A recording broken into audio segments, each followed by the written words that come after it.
Highlights from the Class 1A quarterfinals on KCTN. Third down, 3 yards to go here. And on this play, Blitz Benteen runs the football with Powell, gets around right side, first down across the 35-yard line. Powell breaks a tackle, and now he's in the open. Inside Regina territory, shakes off a defender at the 30. He's down to the 20, 10, gone. Powell dives in, touchdown, got it.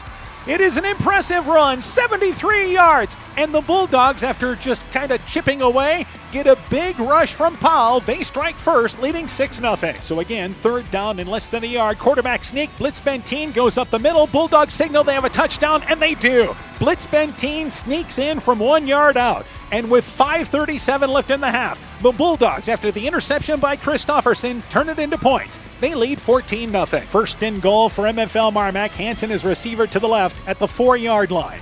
And it is Blitz Benteen with him under center. Heavy backfield once again for the Bulldogs. Back to Powell. Powell left side to the 2-yard line. Keeps his legs churning. Reaches over. Touchdown. Got it. What an effort by Powell. Hit at the 3. Somehow stepped over bodies and goes in from 4 yards out. And with 10:36 to go in the game, the Bulldogs lead 21-0. Two receivers to the left, two to the right. Dumont to throw the football. Slant play for Joss. Middle of the end zone. Catches it. Touchdown. Got it.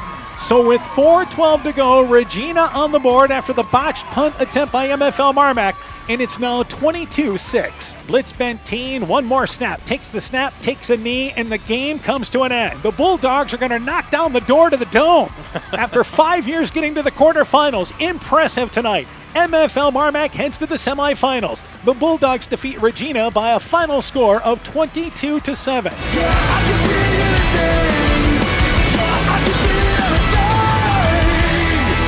Welcome to the semifinals.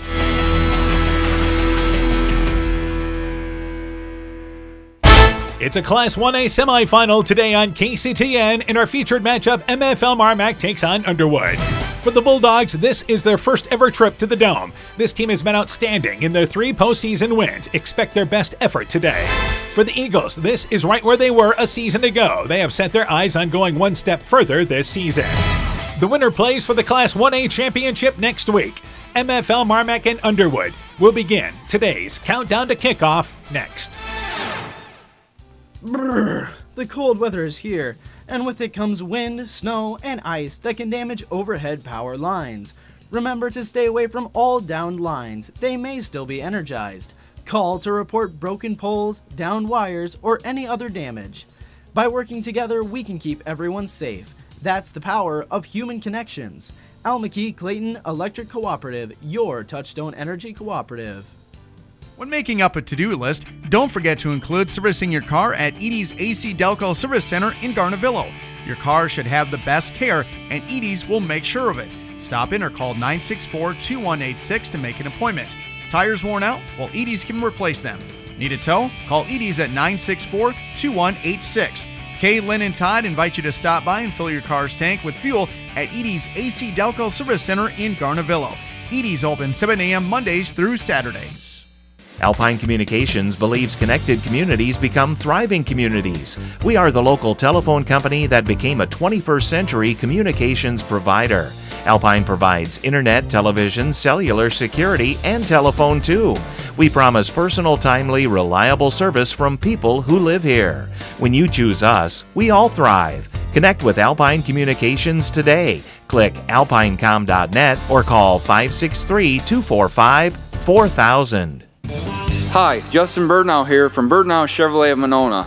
I want to take a moment to extend a heartfelt thank you to all of our incredible customers and the amazing local athletes who have shown us unwavering support over the years. Just like you, we're all about the winning edge.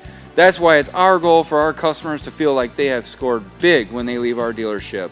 Stop by today or visit us online at birdnowmonona.com. And remember, you have to get to our place. You'll love the way we treat you. Strawberry Building Supply offers all your building materials for residential and commercial projects. Whether you're building from the ground up, remodeling your home, or a weekend project, we have the materials you'll need. We are an authorized Milwaukee dealer for all your Milwaukee tools. Strawberry Building Supply also has everything you'll need for your pets and livestock. Stop into Strawberry Building Supply today at 413 West Mission Street, Strawberry Point, or call 563-933-4579. Mom, yeah, put that on my to-do list. There is more and more on my to-do list every day. I can hardly keep up, and I have to make sure everyone is paid. But who has time for the bills? You know who can help with that? Who? Elkader Tax and Bookkeeping. They not only do taxes, but specialize in bookkeeping services as well. Has your to-do list gotten too long? Want help? Give Elkader Tax and Bookkeeping a call at 563-245-2154. MFL MarMac Football is brought to you in part by Ann E.H. Cruz, attorney at law, McGregor, Ellen Real Estate Company with offices in Monona, Strawberry Point, and Guttenberg, the Loena Tap, home of the award-winning Philly, Elite DJ Service in Monona, Nick's Excavating and Kane Construction in Farmersburg, T&K Cahoon, your Napa dealer in Monona, St. Olaf Ag Sales and Service, Growl Logs and Lumber in Elkader, Timber is a Crop, Harvest Wisely, Dean Family Chiropractic in Claremont, and Bacon Concrete in Postville. We begin the countdown to kickoff for our featured game. We're joined by MFL MarMac football coach Dan Anderson. Coach, your team improving to 10-1, an impressive win, victorious 22-7 over Regina in the quarterfinals. Tell me about that game.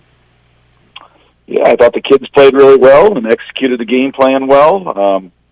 Taking on Regina, you're going against a real juggernaut of an offense. They were averaging 42 points a game, and for our guys to hold them to 7 points and hold them to 0 for most of the game. I guess they scored with about 4 minutes left. That was quite an effort by our boys, and our offense was physical, and we were able to run the ball. I think we rushed for about 266 yards against them, so we kind of did what we wanted to do in that game. We controlled the tempo of the game and got a big victory. All right, let's talk about on the defensive side, and again, it was a team effort, but who led you defensively? I guess I don't really know of any one guy that really stood out. It was just a total team effort, but I thought that, Bryce Radloff had a really good game. He, made some really good tackles in open field. We weren't giving any deep balls, so they were throwing a lot of short stuff, and our guys were really coming up and making good hard hits on their receivers. Bryce Deal, I think, had a sack or two, and I think that Braden Gordon made some good plays there in the backfield, some tackles for loss. So, it was just a total team effort by everybody. All right, offensively, Wyatt Powell had the big game for you. Who else really contributed offensively?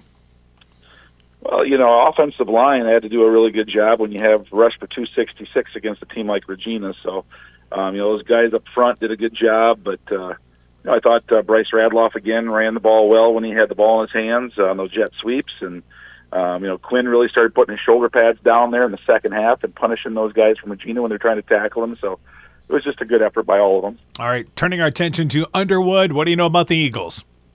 Yeah, they're balanced. They're good. They're 10-1 just like us. Their only loss was to Van Meter, who was last year's state champ, and they lost to them 21-14 in a close game, first game of the year. And since then, they've pretty much been rolling. But I think they had 6 shutouts this year, and they're averaging 43 points a game. The quarterback throwing for 2,000 yards and 29 touchdowns, so he's a lot like the quarterback from Regina.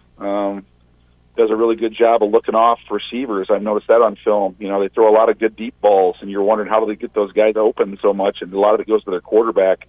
He can tell on film. You can watch him look one direction, and safety starts drifting that direction, and then they throw it back the other way, and they run the ball better than Regina, and their defense is better than Regina's. So, it's going to be a real task for us. But, our guys are ready to play football, and they want it bad. So I believe we'll go down there and give a really good effort. Keys in a ball game for MFL MarMac, then. What do you have to do?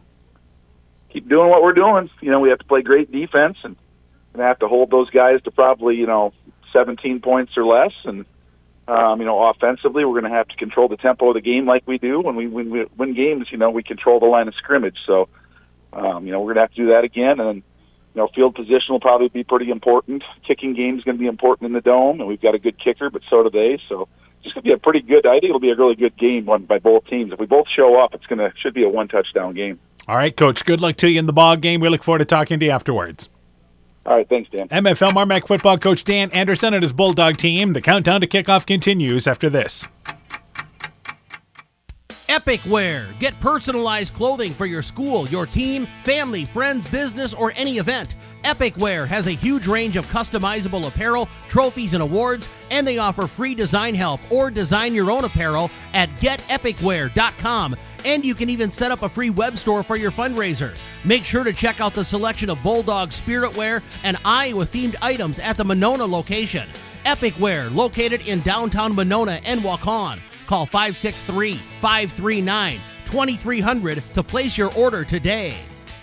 TNT Power Sports sells and services all makes and models of UTVs and ATVs. We have a nice selection of clean used units available along with new units. Contact Brian, Sawyer, or Tracy for your next UTV or ATV purchase. To keep your UTV or ATV in top-notch condition for work or play, schedule your service work with Brian or Nathan by calling 563-245-1100 or stop into TNT Power Sports north of Elkader on Highway 13 for all your sales or service work.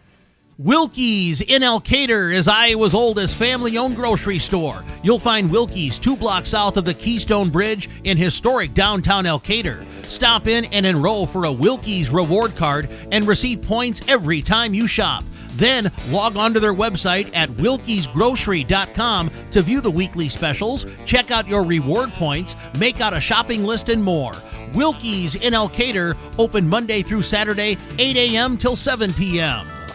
Scooter's Coffee in Manchester offers a variety of coffees, smoothies, blenders, and breakfast food products served all day long. Scooter's Coffee offers fast and friendly service, too. In a hurry? Use the Scooter's Coffee app to order, pay, and earn rewards. Simply stop at the drive-thru window and pick up your order. Scooter's Coffee is open Monday through Saturday, 5:30 a.m. till 8 p.m. and Sunday, 6 a.m. till 8 p.m. We look forward to seeing you at Scooter's Coffee in Manchester. At American Family Insurance, protecting farms is at the heart of what we do. After all, it's where we got our start, more than 90 years ago. We understand it's more than a farm, it's your life. And that's why we offer customizable policies that protect what you've worked for. Let's build the policy your farm deserves. Contact Julie Depke, agent, at 563-245-2366 today. American Family Mutual Insurance Company, SI, and its operating company, 6000 American Parkway, Madison, Wisconsin. Broadband is more important and versatile than ever, and you no longer need a home phone to utilize Neat's fiber broadband service. Freedom plans are now available to all subscribers on Neat's fiber network in and around Farmersburg, Luena, Monona, Postville, and St. Olaf. With speeds up to 250 meg, Neat's managed Wi-Fi is also included at no additional cost. Call today for more information on Neat's new Freedom plans and enjoy reliable, super-fast broadband internet service from Neat. Call us at 539-2122 today to discuss which Freedom plan is best for you. Neat, connecting you now. MFL MarMac Football is brought to you in part by Nathan Welch Excavating Inc. in Monona, Superior Building Center in Monona, Havlicek Trucking in Monona, Chad Huschild Logging in Farmersburg, Allen Roofing and Construction, your one-stop shop for all your construction needs, Ems Machine and Manufacturing in Monona, Norby's Farm Fleet in Northeast Iowa, Guttenberg Municipal Hospital and Clinic. Check out career opportunities at guttenberghospital.org. And Furniture Showcase in Oldwine, lighting showroom, flooring, furniture, and window treatments. We continue the countdown to kickoff for our featured game. We're joined by Underwood head football coach Nate McHaleson. Coach, your team now 10-1, an impressive quarterfinal win, beat OABCIG 43-8. Tell me about that game.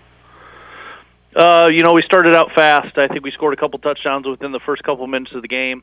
OABCIG responded with a really long drive there in the first quarter. So we had a touchdown lead after the first quarter. We got our defense started forcing some turnovers, so we got some quick scores in the second quarter and able to go up, 28 points at halftime. Played really well offensively and really defensively in the first half. The second half, we continued to play pretty well. Offensively, we penalized ourselves too much, and that hurt some of our drives. But defensively, we played outstanding in the second half. And really overall, I was pretty pleased with all three phases of our football team on Friday. All right, let's talk about offensively. This is a team that can throw the ball, run the ball as well. Who's really contributing for you offensively?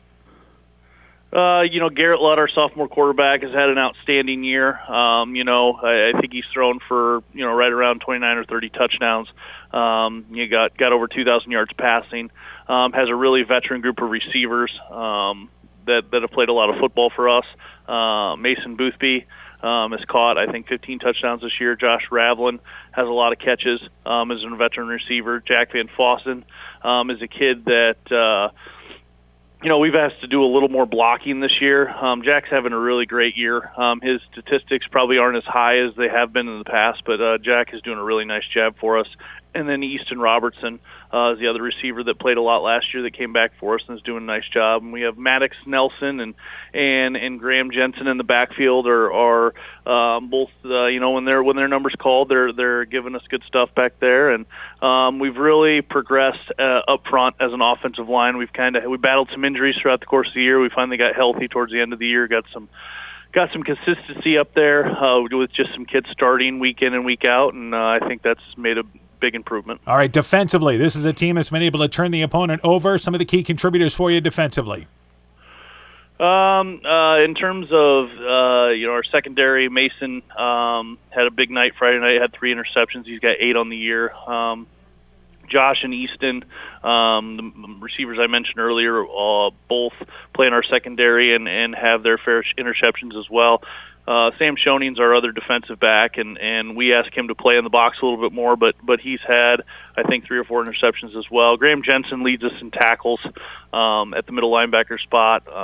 Jack Van Fossen and Maddox Nelson are the other 2 linebackers, and they do a really nice job. And then we have quite a few bodies that rotate in at on the defensive line: Max Tarks, David Foote, Colin Van Tilburg, Jaden Foote, Grady Jones, Riker Adair. All those guys, when they get their number called, they've been giving us a heck of an effort this year, and it's something we're definitely going to need moving forward. MFL MarMac, what do you know about the Bulldogs?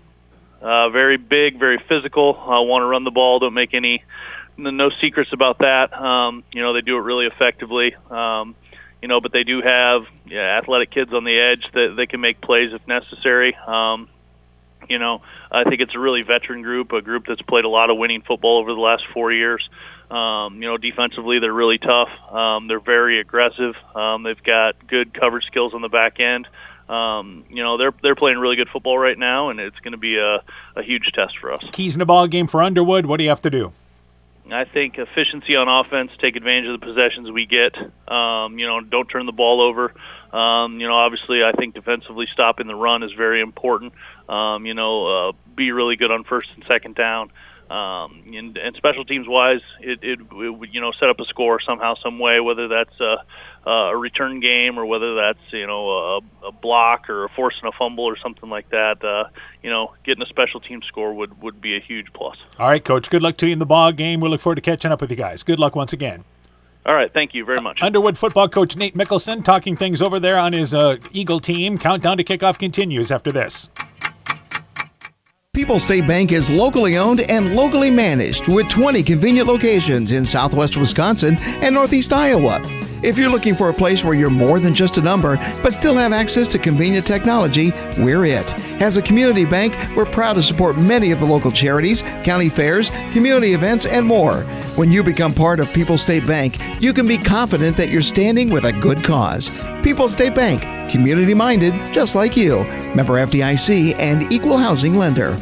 It's back to school time again, and that means the fall sports season is in full swing. Dr. Mark Foey, Dr. Jessica Wilkie, Dr. Courtney Wicken, and the staff of Family Dentistry Associates of Monona wish all of our area cross-country, volleyball, and football student athletes a very healthy and successful season. Get out and support your local school sports teams this fall. Family Dentistry of Monona, where health-changing smiles are created. Being good at life means getting your finances together so you can focus on the moments that matter most. With over 175 years of expertise, New York Life Insurance Company provides you with benefits you can enjoy while you're, living. So give your local agents, Andrew Reimer or Troy Springer in both Guttenberg and Monona, a call. You can reach Andy or Troy at 563-252-2471. That's 563-252-2471. They can help you and your family be good at life. We know that potential is greatly enhanced through hard work and dedication. At Viafield Cooperatives, we promise to provide innovative products and dependable service to help you meet and exceed your potential. From agronomy to energy, grain to feed, Viafield is excited to provide growing opportunities for both producers and consumers at 18 locations throughout northern Iowa and southern Minnesota. Want to learn more about Viafield? Go to viafield.com. Beafield is a proud supporter of our local student athletes. The Woodland Eye Clinic in Elkader and West Union are proud sponsors of high school sports. We are committed to bringing our patients the highest level of total eye care with detailed one-on-one attention.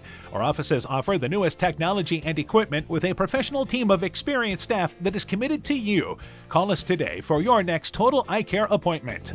The Woodland Eye Clinic in Elkader and West Union supports all of our local athletes taking the field or court this season. It's pretty unusual for a bank to be 100% employee-owned. And Freedom Bank wouldn't have it any other way. Employee-owned means we're not just your bank. We're your friends and neighbors. We value being active community partners, and we believe in donating generously to local causes. We empower success, not just for our customers, but for our communities as well. Visit Freedom Bank in Elkader, Monona, Postville, Waukon, and Decorah, or online at freedombnk.com. Member FDIC. MFL MarMac football is brought to you in part by Community Insurance of Iowa, Hometown Agency Monona, Auto, Home Business, Crop Farm, and Life, the St. Olaf Tavern, Pat's Electric of McGregor, Smitty's Oil and Tire in Monona, Garden View Place in Monona, Innovative Ag Services of Elkader, Monona, and Waukon, Rivals Inc., custom gear, screen printing, embroidery, and online shopping at rivalsinc.com, and Farmer Savings Bank of Colesburg, Elkburg Garber, Strawberry Point, and Arlington, member FDIC. Good afternoon, everybody. How you doing? Dan Barnes along with Coach Aaron Hammond. Welcome to the Unidome in Cedar Falls, the Class 1A semifinal. It is 4th-ranked MFL MarMac, number 2 Underwood, a matchup of 10-1 teams as I'm joined once again by Coach Aaron Hammond. Yeah, it's a perfect temperature as always here in the Unidome in Cedar Falls, and both of these teams decked out, ready to play some football. Our game time temperature 71 degrees, as a matter of fact. That's what it always is here at the Dome. Here, yeah. Let's talk about this matchup. MFL MarMac, the visiting team today. This is their first ever appearance in the semifinals, their 6th playoff appearance. 5 years in a row to the quarterfinals, this year getting over the top, heading to the Unidome. For Underwood, the home team on the scoreboard tonight. This is a team just like MFL MarMac, 10-1, but this is a team that has been to the Unidome. They lost in the semifinals a year ago. Yeah, they're a little more used to this. They came out, looked like they knew kind of the routine when they started warm-ups, so just very comfortable here. MFL MarMac going through their routine, getting their feet under them, trying to figure out how they're going to try to win this ball game today. The winner of this ball game will play for the Class 1A championship and will play next Thursday at 4 o'clock right back here in the Unidome, and they will face number 1 Grundy Center. Grundy Center impressive today as they sweep the season series from Columbus, beat them by a touchdown earlier this year. They were impressive in the first semifinal today. They won by a final score of 42-7, the top-ranked team in Class 1A. Yeah, they were just impressive from the get-go. They took that first drive down the field. They got Columbus off the field on a 3-and-out and scored again, and it just bulldozed from there. Grundy Center has won 25 games in a row, and this is the 3rd straight year they will play in the championship game. 2 years ago it was in Class A, which they lost, and then the last 2 years they will play for the Class 1A title, and again, they are the defending state champ. As we always start doing, we talk about the visiting team, and let's talk about MFL MarMac, in particular the game against Regina. It's been such a balanced offense, but they really leaned on Wyatt Powell. He had over 150 yards in that ball game. Yeah, he did. He had a great game. Just found that seam, was able to follow his defenders, and just pounded it on the ground. Had a wonderful night against the Regals. And with that rushing total, Powell is actually the leading rusher on the season. But this is a team that wants to run the football, and they do it with balance. You've got Powell and also McGee, both of them over 800 yards on the season. Yeah, they're over 800 yards, over 2,000, close to 3,000 for a team. They're knocking on the door there. But you add Blitz Bentine, who's close to 500 yards, Radloff, who's also close to 500 yards. You've got 4 guys that can legitimately run the ball and run the ball hard. You mentioned Blitz Bentine. Not only has he rushed for 488 yards, he is also thrown for 536 yards this year, the senior quarterback for the Bulldogs. Yeah, we've seen Elias Hatt a little bit, but I expect Blitz Bentine to get the nod at the quarterback position. But I think today, not going to be a lot of passing. They're going to lean on his running abilities and giving them some diversity, because this defense they're facing today is really good against the pass. The Swiss Army knife of the offense is Bryce Radloff. He has 5 rushing touchdowns. He has 5 receiving touchdowns. He has a punt return for a touchdown as well, as he has rushed for, as you mentioned, 443 yards, but also has 183 yards receiving as the top target. Well, and I think he's a nice weapon to keep a defense honest. When MFL MarMac starts running the ball and running it well, you start sucking 9-10 guys into the box. All of a sudden, you pass it out to Radloff, keeps them honest in the short term. Defensively, this is a team that has gotten it done. They've only allowed a total of 9 points, actually 10 points in the 3 postseason games, but Hudson was a field goal. They shut out West Branch, gave up that late touchdown against Regina. But this is a defense that is led by Cade McElwain. He is their leading tackler. Tristan Kane, both those guys have wreaked havoc. Kane up front, McElwain as a linebacker. Well, yeah, and I think, a lot of starters on both sides. So Blitz Benteen has been doing a lot of damage on the defensive end, but the other one that's in there is Bryce Deal. He's got 7.5 sacks. The team as a whole have 23 sacks. They recovered 10 fumbles, and they've caused 11 interceptions. So the defense has been what they've leaned on, week after week after week, and they're going to need them to show up again today. Yeah, Radloff has been their top turnover guy with 3 interceptions and also has a fumble recovery this year. So that sets up MFL MarMac offensively and defensively.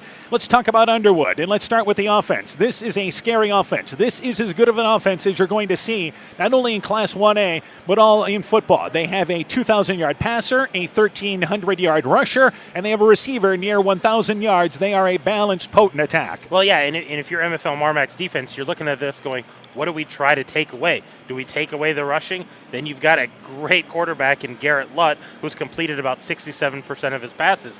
If you try to take him away, Maddox Nelson, he's got 15 touchdowns, 200 carries, 1,300 yards. Those are great weapons to have if you're the Eagles. Yeah, and you look at Lutt, he's thrown for 29 touchdowns, 7 interceptions, and 2,265 yards. His top receiver is Mason Boothby. Boothby has 42 receptions, 914 yards, so he's averaging 20-plus yards per reception, and he's got 15 touchdowns out of those 42 catches. Yeah, and we all know when you get to the Dome, your fast guys get just a little bit faster on this turf. So if Boothby's got some speed out there, he's going to be even more dangerous catching that ball and those yards after the catch. The other receiver they love to go to is Josh Ravlin, and quietly he has 491 yards, and he has 5 touchdowns on the season as well with 36 receptions. They also have a receiver in Easton Robertson that has over 300 yards and 5 touchdowns. Again, when you look at the numbers, this is the top-seeded offense in Class 1A.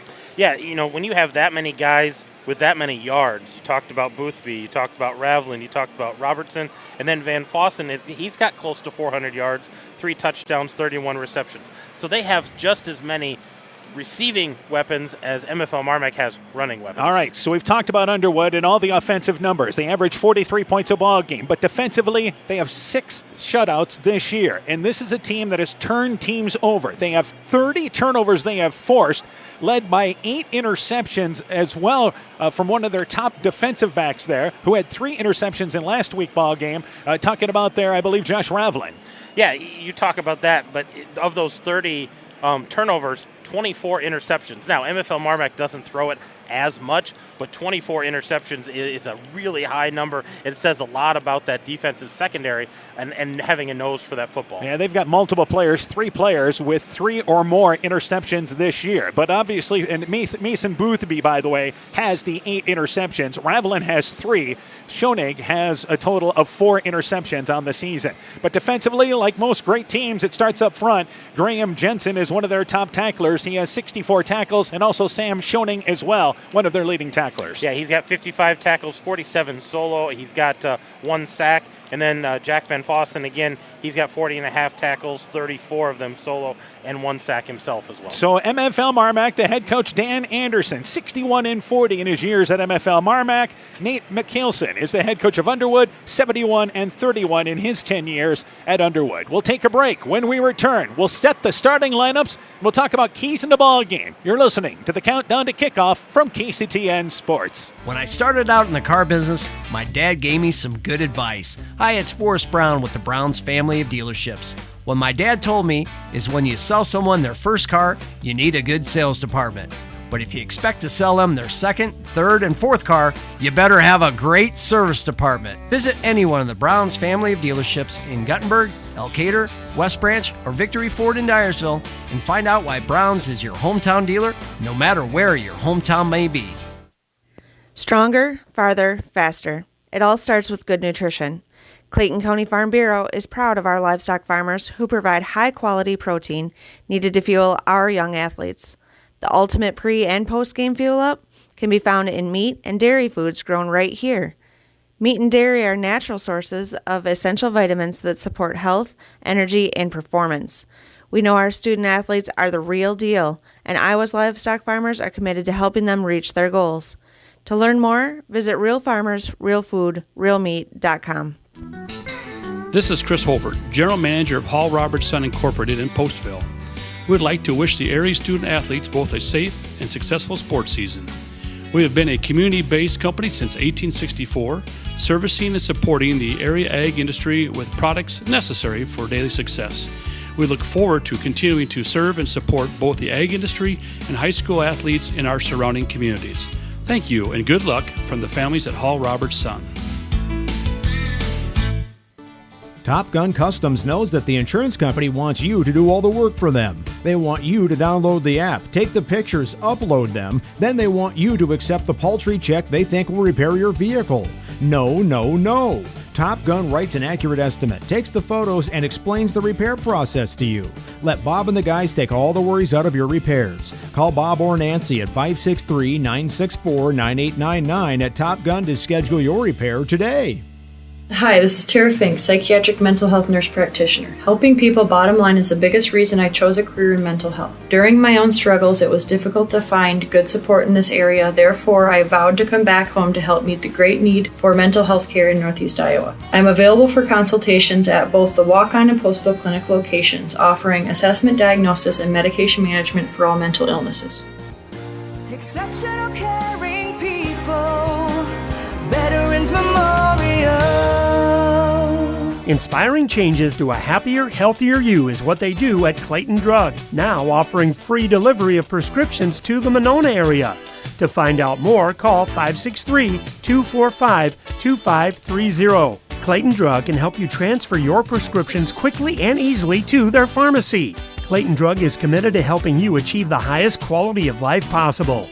Clayton Drug, connecting the communities of Elkader, Strawberry Point, and Sumner to serve all in between.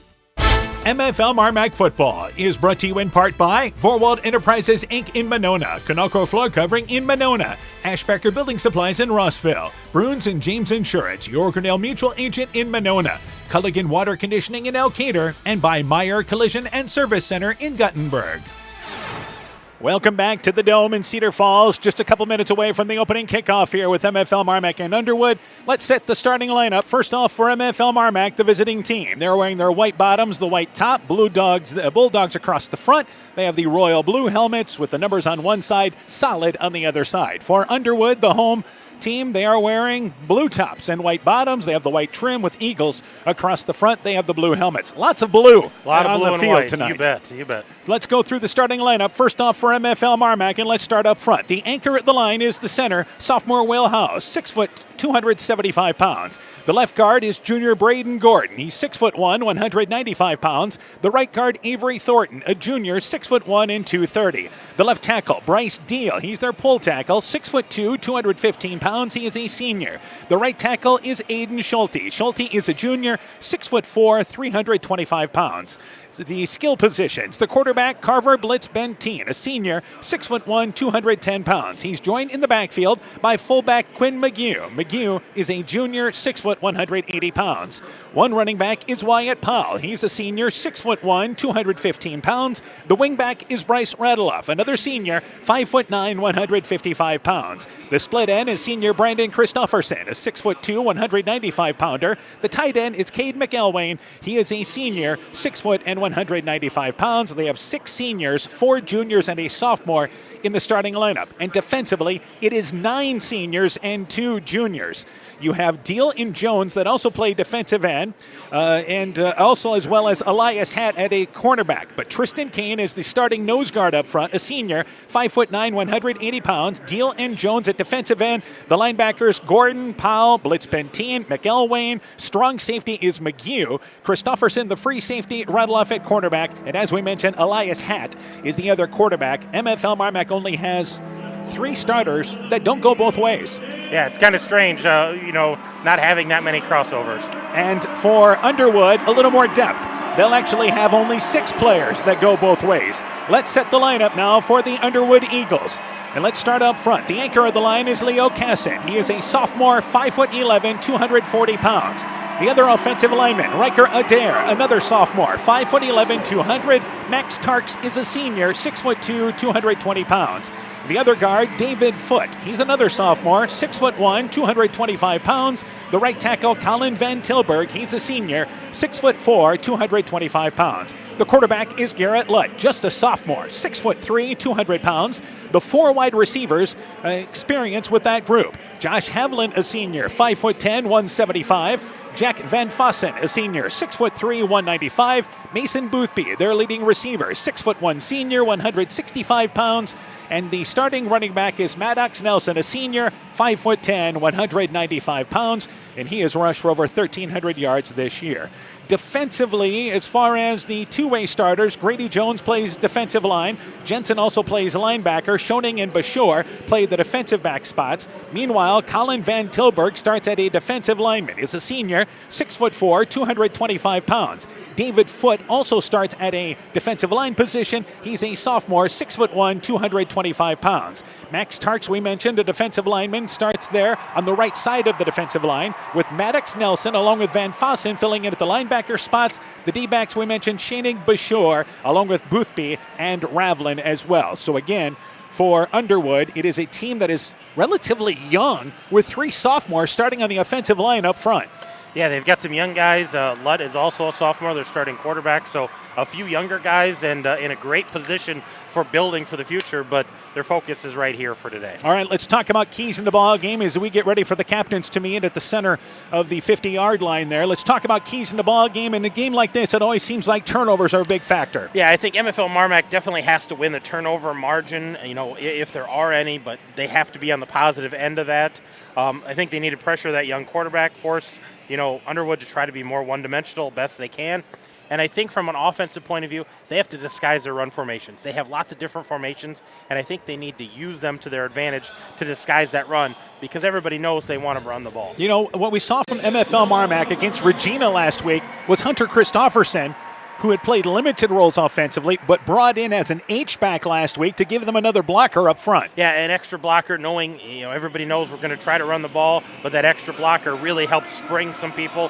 I think for Underwood, if you want to talk about keys for them, they have to stop or slow the run. They have to find a way to force MFL MarMac to pass, to play into their strengths, find that soft spot in their defense, and I think they need to get a lot of their guys involved, to try to keep MFL MarMac's defense off balance. For MFL MarMac defensively, you cannot give up the big play. I mean, you made Regina. I think the game plan they showed against Hudson and Regina is if they want to dink and dunk you, go ahead. But we don't want to give up anything over top. Yeah, nothing deep, nothing over the top. The big plays seem to be killers in a game like this, so I'll let them have those short passes. Tackle smooth like you have all year long. They've been really solid on those open field tackles, and that should continue today. All right, MFL MarMac, they are on the far side of the Unidome here across from us on Press Row, but they have brought some fans here tonight. They far outnumber the Underwood crowd tonight. Yeah, we talk about them having a nice fan base. They got to come out, for those who are familiar with the Dome, they got to come out of UNI's garage door, so when that went up, the fans went crazy, and it looks like they're going to receive the ball here to start this ball game. MFL MarMac won the flip, decided we want to play offense right away. Powell back to receive at the 5-yard line along with Radloff, and we are ready to go here with this semifinal. Set to lunch it away. The kicking chores for, once again, Underwood is done by Bashore, and he has been an outstanding kickoff guy to lead them offensively. It's actually pronounced Bayshore is how that's pronounced. Bayshore. So Bayshore to launch it away from the 40-yard line from the near hash mark. And we are ready to go this afternoon with this Class 1A semifinal, with the winner once again facing Grundy Center in the championship game. Our official looks down the field, makes sure everybody is lined up here. Bayshore steps back to the 32-yard line here, and we are actually waiting for the TV commercial timeout is what they're waiting for here. Yeah, we're going to have a couple of those today, the media timeout, so all the media can take care of things, but the crowds are ready to go.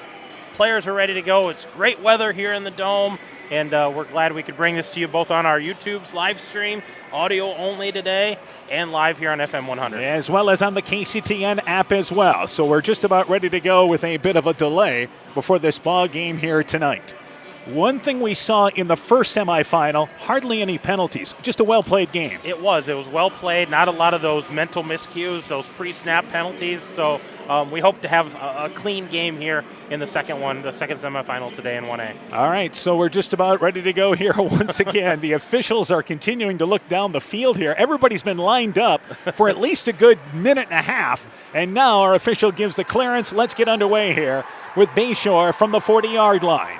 And the MFL MarMac fans already involved. You can hear them off in the distance across the field. So Bayshore looks down the field once again. Here's our second attempt, and he's going to lunch it away from the 40-yard line. As we mentioned, Powell back to receive along with Radloff. Bayshore booms it there, and before we get going, we talk about how clean the first game was. We have a flag. And as Underwood launched it away, there was a flag thrown from the far side judge, which means Underwood was offsides on the opening kickoff. And you can understand that. They've been waiting there for a minute plus. They've been chomping at the bit. They wanted to go, and we're going to have to reset this and do it all again. So a 5-yard penalty against Underwood back to the 35-yard line. That kick, by the way, was headed towards the end zone, so it does appear that MFL MarMac should get that 5 yards, might give them the opportunity to return the opening kickoff. Yeah, they might get a chance here to return one. Radloff and Powell standing about their own 2 or 3 yard line, hoping to get something, maybe set up a nice return to start them with good field position. So the ball's been moved back 5 yards to the near hash mark, and Bayshore to launch it away from the 35-yard line once again here. Looks over the official, says we're all good to go, and here we go with the second kickoff. Bayshore lines it right up the hash mark in front of the goal line, fielded by Radloff. He'll bring it left side. Radloff across the 20-yard line, tripped up across the 22-yard line, and it's first down, 10 yards to go. On the special teams there, Ravlin for Underwood, and the Bulldogs take over at their own 22-yard line, first down, 10 yards to go. Yeah, just a good coverage there by Underwood, getting down and not giving Radloff that seam.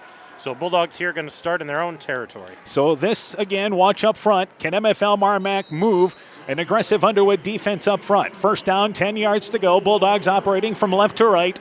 They operate from the far hash mark on the left side. Blitz Benteen under center. McGew is in the backfield and shifted over to the left. And now as we say that, they move Powell into the backfield next to McGew. First down, 10 yards to go. Powell gets the first touch, brings it around right end, gets to the 25-yard line, tripped up right there. Good open field tackle. That's Ravlin up in run support, but a 3-yard gain on first down for Powell. Yeah, patience shown there by Powell following his blockers, and a nice 3-yard gain to start things off. MFL MarMac, this is what they do. They're going to run the football here. They just want to throw when they want to, not when they have to. Not when they have to, absolutely. But a 3-yard gain on first down makes it second down, 7 yards to go. Radloff at a wingback spot now. Powell moves out of the backfield. He's as a wingback in a double wing set on second down, 7 yards to go. Powell goes in motion and back to Powell, but it's an inside counter play to Radloff, but he's hit at the line of scrimmage and will go no further. Plugged up front, number 52, Tyler Dempsey, one of the first players there making the stop up front for Underwood. They tried the inside counter play, and Underwood stayed at home defensively. Yeah, they did a nice job, the backside guy staying home, filling in that gap, and he was right there to greet Radloff when he got that inside handoff. Actually, Grady Jones, number 50, made that play up front, and he was the defender in the hole, but it's a loss of a yard, and it's third down, 8 yards to go. The first time we've seen the Bulldogs run that inside counter play here in a couple of weeks. Yeah, that was an early play for them, not something you usually do early in a ball game. Receiver split left and right, third down and long. Powell goes in motion, and Blitz Benteen to throw the football. Drops back, rolling to the left now here. Blitz Benteen throws it right side and then throws it away into the MFL MarMac bench. Didn't see anything open downfield. He rolled left side, throws it away, and it looks like it's going to be 3 and out, though there is a penalty behind the line of scrimmage down the field at the 30-yard line. This thrown by the back judge. So let's sort this penalty out here as MFL MarMac, Blitz Benteen didn't want to force any throw there. Yeah, but this is something strange where that flag came out. It came out really, really late, and I'm not sure what they're calling here. Well, you have an ineligible lineman downfield. It was either thrown in the area of holding in the secondary or that situation where an lineman just seeped a little further down the line of scrimmage. Did not stay close enough down line. Underwood, of course, will decline the penalty. And MFL MarMac goes 3 and out on the opening series. So Underwood figures to get pretty decent field position here. Christofferson back at the 10-yard line. Underwood has a return man back at the 40-yard line. And I believe that is Jensen, number 22. Back to Christofferson, averages about 34 yards a punt. This is a short kick. Fair catch called for there by actually Boothby, who is back there. Calls for a fair catch at the 48-yard line in Underwood territory. He came up and got it. Christofferson hoping to maybe get a bounce, but a very short punt. It is a 30-yard punt. There is no return, and Underwood takes over. First down, 10 yards to go. Great field position, their own 48-yard line. Yeah, and Underwood starting right at midfield here, and curious what they come out in. I assume they're going to try to establish that pass and try to get MFL MarMac back on their heels. First down, 10 yards to go. They operate from pistol formation. 2 receivers to the left, a receiver to the right. They operate from the left hash mark. Boothby moves out of the backfield as a receiver to the slot on the right side. So lots of movement here on this first down play by Underwood. And on first down, 10 yards to go, back to the quarterback, Lutt. Lutt rolling out to the right. He's got a receiver wide open on a wheel route at the 30-yard line on the far side. It is caught inside the 20, down to the 15-yard line and pushed out of bounds. It was the back that came out of the backfield there, Mason Boothby, who just slid on a wheel route to the far sideline in a big passing play by Underwood on first down. Yeah, he just came loose and ran free down the sideline, and luckily they caught him before the goal line, but that was a huge start for the Eagles. Down to the 12-yard line is where they mark it. That ends up being a pass play of 40 yards on the opening play. So first down, 10 yards to go to the 12-yard line. They run the football up the middle, and it is Maddox Nelson, his first carry, and he's tackled inside the 10-yard line down to the 9. So a 3-yard pickup on first down. Blitz Benteen in run support there. And Underwood threatening here just over 2 minutes into this game. Well, that first play, what a nice pattern that he ran and broke free. No help over the top there, so he was able to get that free, and just lucky he didn't get in the end zone. From the right hash mark, it is second down, 7 yards to go from the 9-yard line. They run it back again with the quarterback, but hit in the backfield there. The handoff was actually done from Lutt to Nelson. Nelson hit at the 9-yard line and going no further. McGew that time in run support as well as Deal up front. No gain on the play. It'll be third down and 7 yards to go. Yeah, nice defense there. Deal up front, and number 2, Blitz Benteen, coming in and finishing him off. So forcing third and long here. 2 receivers to the right, 2 to the left. 3rd and 7 from the 9-yard line. Underwood does not huddle. They get up to the line of scrimmage every play, then look to the sideline to see what they're going to run. 3rd down and 7. Rolling out to the left is the quarterback, Lutt. Throws it, looking in the left corner of the end zone. The ball caught, far corner. Touchdown, got it. And it is completed there to Boothby, who just ran from the right to the left side on a drag pattern across the back of the end zone. And Underwood takes the opening drive, and in 4 short plays, they score first, leading 6-0. Yeah, that was a nice pattern run again. They had a guy in front that kind of ran the curl right to the front corner, and this is the guy that was dragging all the way across the field, going to the back corner, and that's where that pass ended up. So it's a 9-yard touchdown play on 3rd and 7 from the 9-yard line. So here is the PAT added by Bayshore. It is up high enough, long enough, but actually it is no good. He pushed it to the right.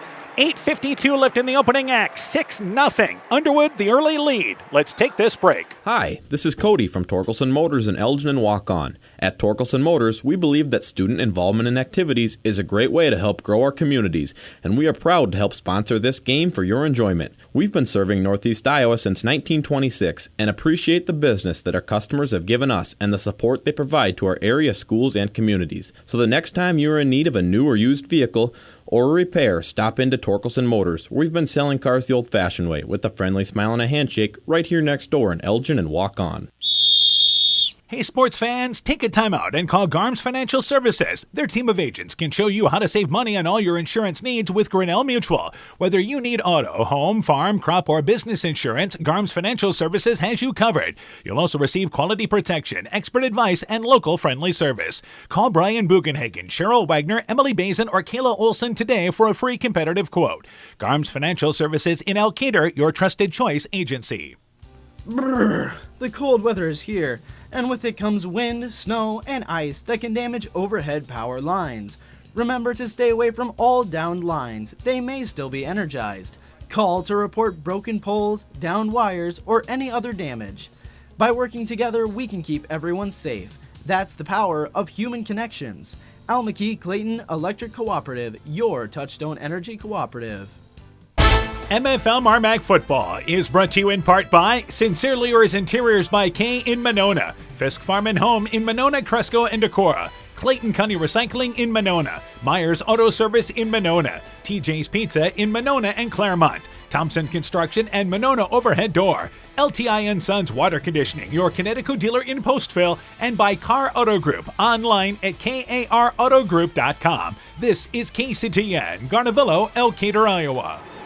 Underwood uses the short field, 52-yard drive, 4 plays, a 9-yard touchdown, Boothby from Lutt, and the PAT missed to the right. It is 6-0, Underwood in the lead, and we have played 3 minutes, 8 seconds, and it will be Bayshore to launch it away again from the 40-yard line. Powell and Radeloff back to receive, and this ball stays right up the left hash mark. It's fielded by Radeloff, and this ball will actually drift him into the end zone, and it will be a touchback. First down, 10 yards to go for MFL MarMac at their own 20-yard line, trailing 6-0.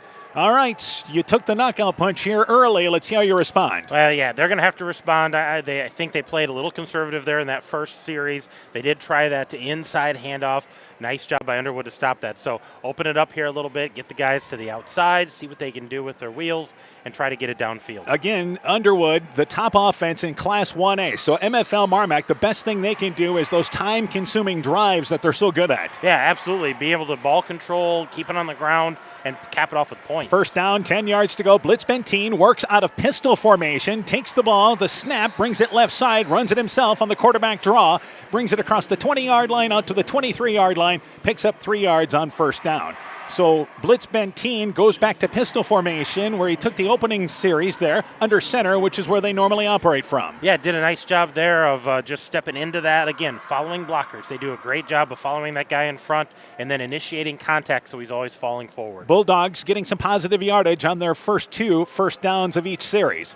So Powell is to the right of Blitz Benteen, 2 receivers to the right, Radeloff at a wingback spot. Second down, 6 yards to go. Blitz Benteen rolls out to the right, throws the football in and out of the hands of Christofferson between the numbers at the 30, 40-yard line near side. Had the ball, just didn't quite look it in. It's incomplete, and it's 3rd and 7 for the Bulldogs. And that would have been good enough for a first down. He knew right where those yard markers were, so he was past the first down marker, just has to haul that in and go to the ground. So these are the situations that MFL MarMac wants to stay out of tonight. 3rd and long type situations. 3rd down, closer to 7 yards to go for the Bulldogs as they'll operate from the far hash mark. Christofferson is a receiver to the right, also Parker Keel as a receiver to the right side.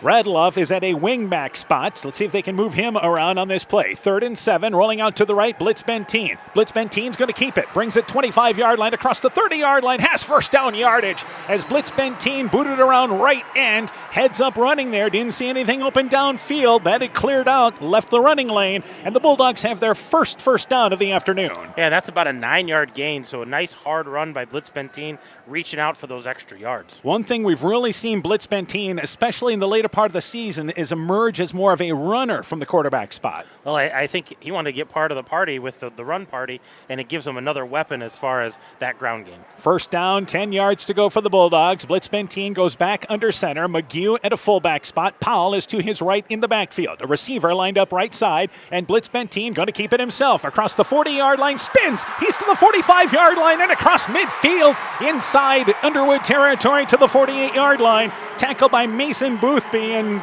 again, great decision by Blitz Benteen on a speed option up the middle.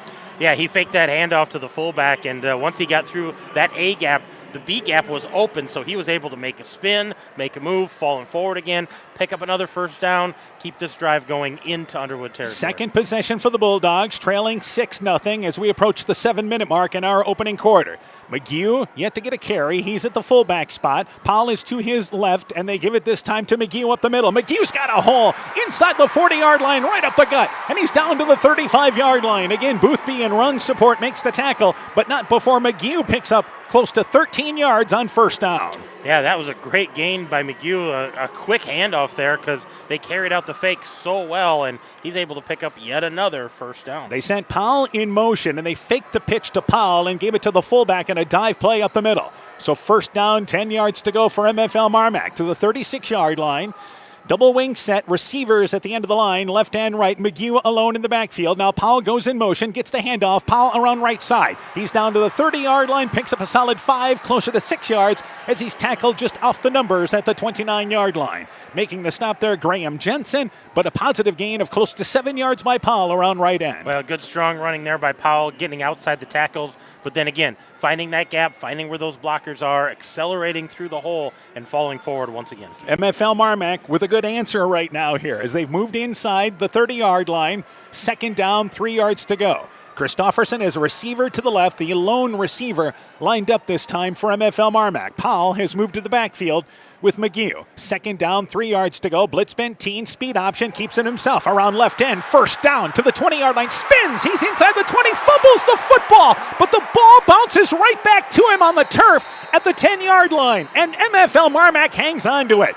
The Eagles had a player at the 10-yard line who had the ball coming right to him, but when he picked it up, it actually kicked back into Blitz Benteen, who was laying on the turf short of the 10-yard line, and he's able to hang on to it, and the Bulldogs get a first down and maintain possession. He dodged a bullet there because that ball squirted out, and Underwood, all they had to do was fall on that thing, and it squirted right back to his hands. Blitz Benteen with the helmet off after that play heads to the sideline to check out for just a moment, and Elias Hatt comes in at quarterback. Hatt, we've seen this more as the season has went on. He's been more of the throwing quarterback. First down, 10 yards to go to the 12-yard line. Hatt goes right side to Powell. Powell slips as he tried to cut back at the 12-yard line. Feet went from underneath him. He'll get forward progress of a yard, and it's second down, 9 yards to go. Elias Hatt has thrown 12 passes this year, 7 of 12 with a touchdown, no interceptions, and 121 yards, and the majority of that has come really in the last 4 games.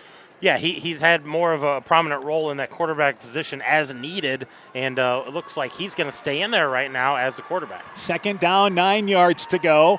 Receiver Christofferson to the right side. They continue the double wing set. Powell goes in motion up to McGew. McGew's got a hole inside the 10. Down to the 5-yard line. Goes in left side. Touchdown. Got it. McGew with an 11-yard carry. And after the Underwood quick score, the Bulldogs matriculate down the field. Now tied at 6. Yeah, that was a great run by McGew because, again, he got past that A gap. Nobody there in the B gap, so he kept chugging away and pounds it across that goal line.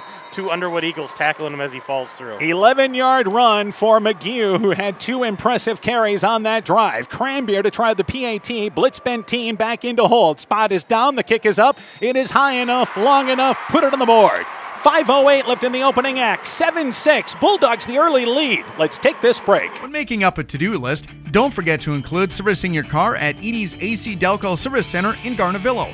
Your car should have the best care, and Edie's will make sure of it.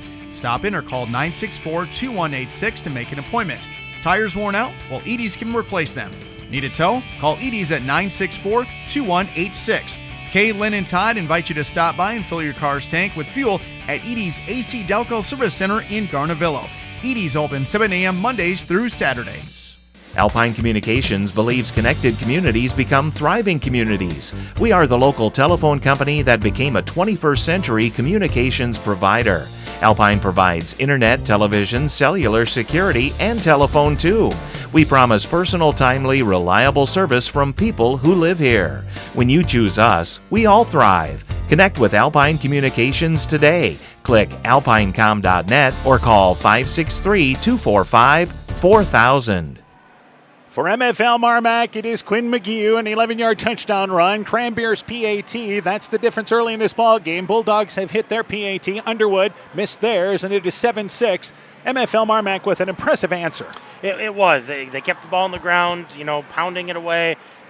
Great blocking by the guys up front and by those running backs ahead, those lead blockers for him. Nice job on that drive. So Cranbeer to launch it away from the 40-yard line. Back deep to receive is Seidler back there deep for Underwood as Cranbeer with a line drive kick sails over the head. Also back there is Easton Robertson. Robertson will follow that ball into the far end zone. It'll be a touchback. Cranbeer boots it over the goal line on the left side. First down, 10 yards to go for Underwood. 5:08 left in the opening quarter. They have the ball at the 20-yard line, trailing 7-6. Well, let's see what happens here with the MFL MarMac defense. And Underwood starting a little deeper this time on their own 20. They had great field position in their first possession. So and they were able to move the football with a 40-yard pass play and then score on the 3rd and 7 play from the 9-yard line. 2 receivers to the right, 2 to the left. Underwood defensively, by the way, had 6 shutouts this year. And obviously MFL MarMac needing to score early in this ball game for confidence. Yeah, a little confidence, a little momentum builder here. Now the defense can go to work. First down, 10 yards to go. They run the football up the middle, and it is again the fullback and Maddox Nelson, the running back. Couple of yards. Braden Gordon up front for MFL MarMac tripped him up. Only a 2-yard gain to the 22-yard line. So we talked about Underwood being so balanced, but it appears right now that MFL MarMac feels like they can slow them down, especially in the running game. In the running game, they definitely want to try to make them one-dimensional here. Second down, 8 yards to go. They continue to operate out of pistol formation. The tall quarterback takes the snap, right side, quick hit play, and that ball is caught, and Radloff quickly drops the receiver at the 28-yard line. Quick hit play, right side to Robertson on the far sideline, catches it inbounds, and tackled at the 28-yard line. 6-yard pickup, 3rd and short for Underwood. Yeah, just a nice little out pattern there and a great tackle by the Bulldogs, but still a gain of 6. And quickly to the line of scrimmage. 3rd down, 2 yards to go. 3 receivers to the left, a receiver to the right, but a 3rd and short situation for Underwood.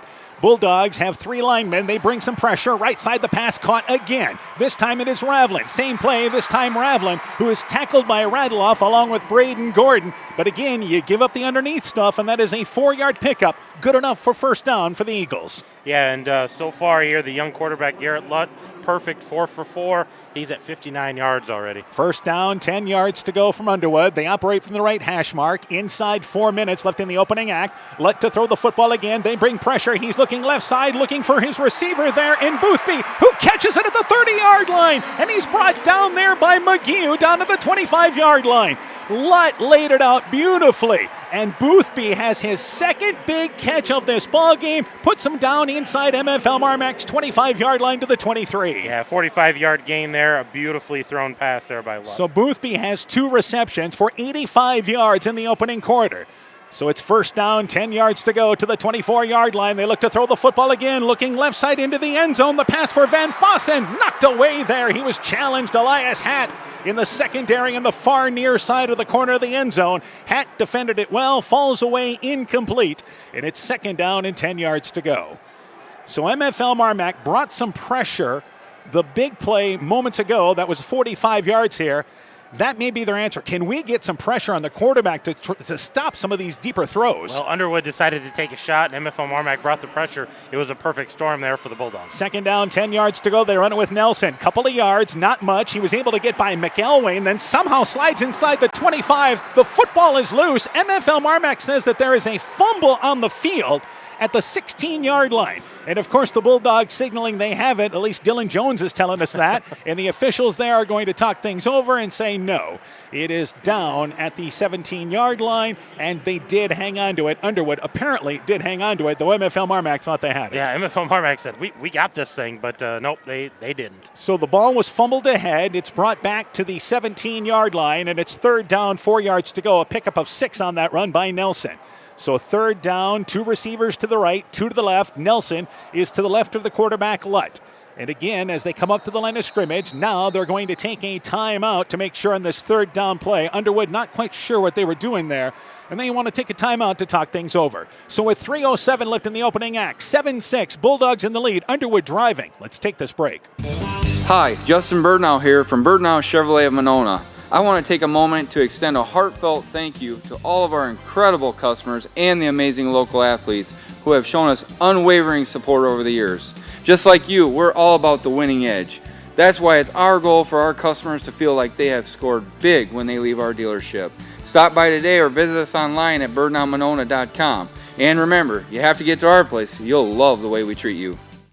Strawberry Building Supply offers all your building materials for residential and commercial projects. Whether you're building from the ground up, remodeling your home, or a weekend project, we have the materials you'll need.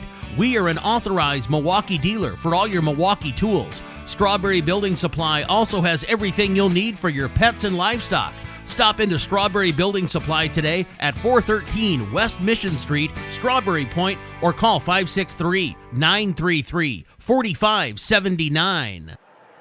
So timeout by Underwood. Third down, 4 yards to go. They're at the 17-yard line. 2 receivers to the right. They have 2 to the left. Now in empty backfield after that timeout. So there was a little miscommunication what they wanted to do. Now they're actually bringing Nelson into the backfield for Underwood. So third down, 4 yards to go, and they're going to throw it left side. It's an inside screen caught by Ravlin. Ravlin goes inside the 10-yard line, just inside the numbers on the near side, and picks up yardage to move the chains. It'll bring up first and goal. They just ran an inside wide receiver screen to the left.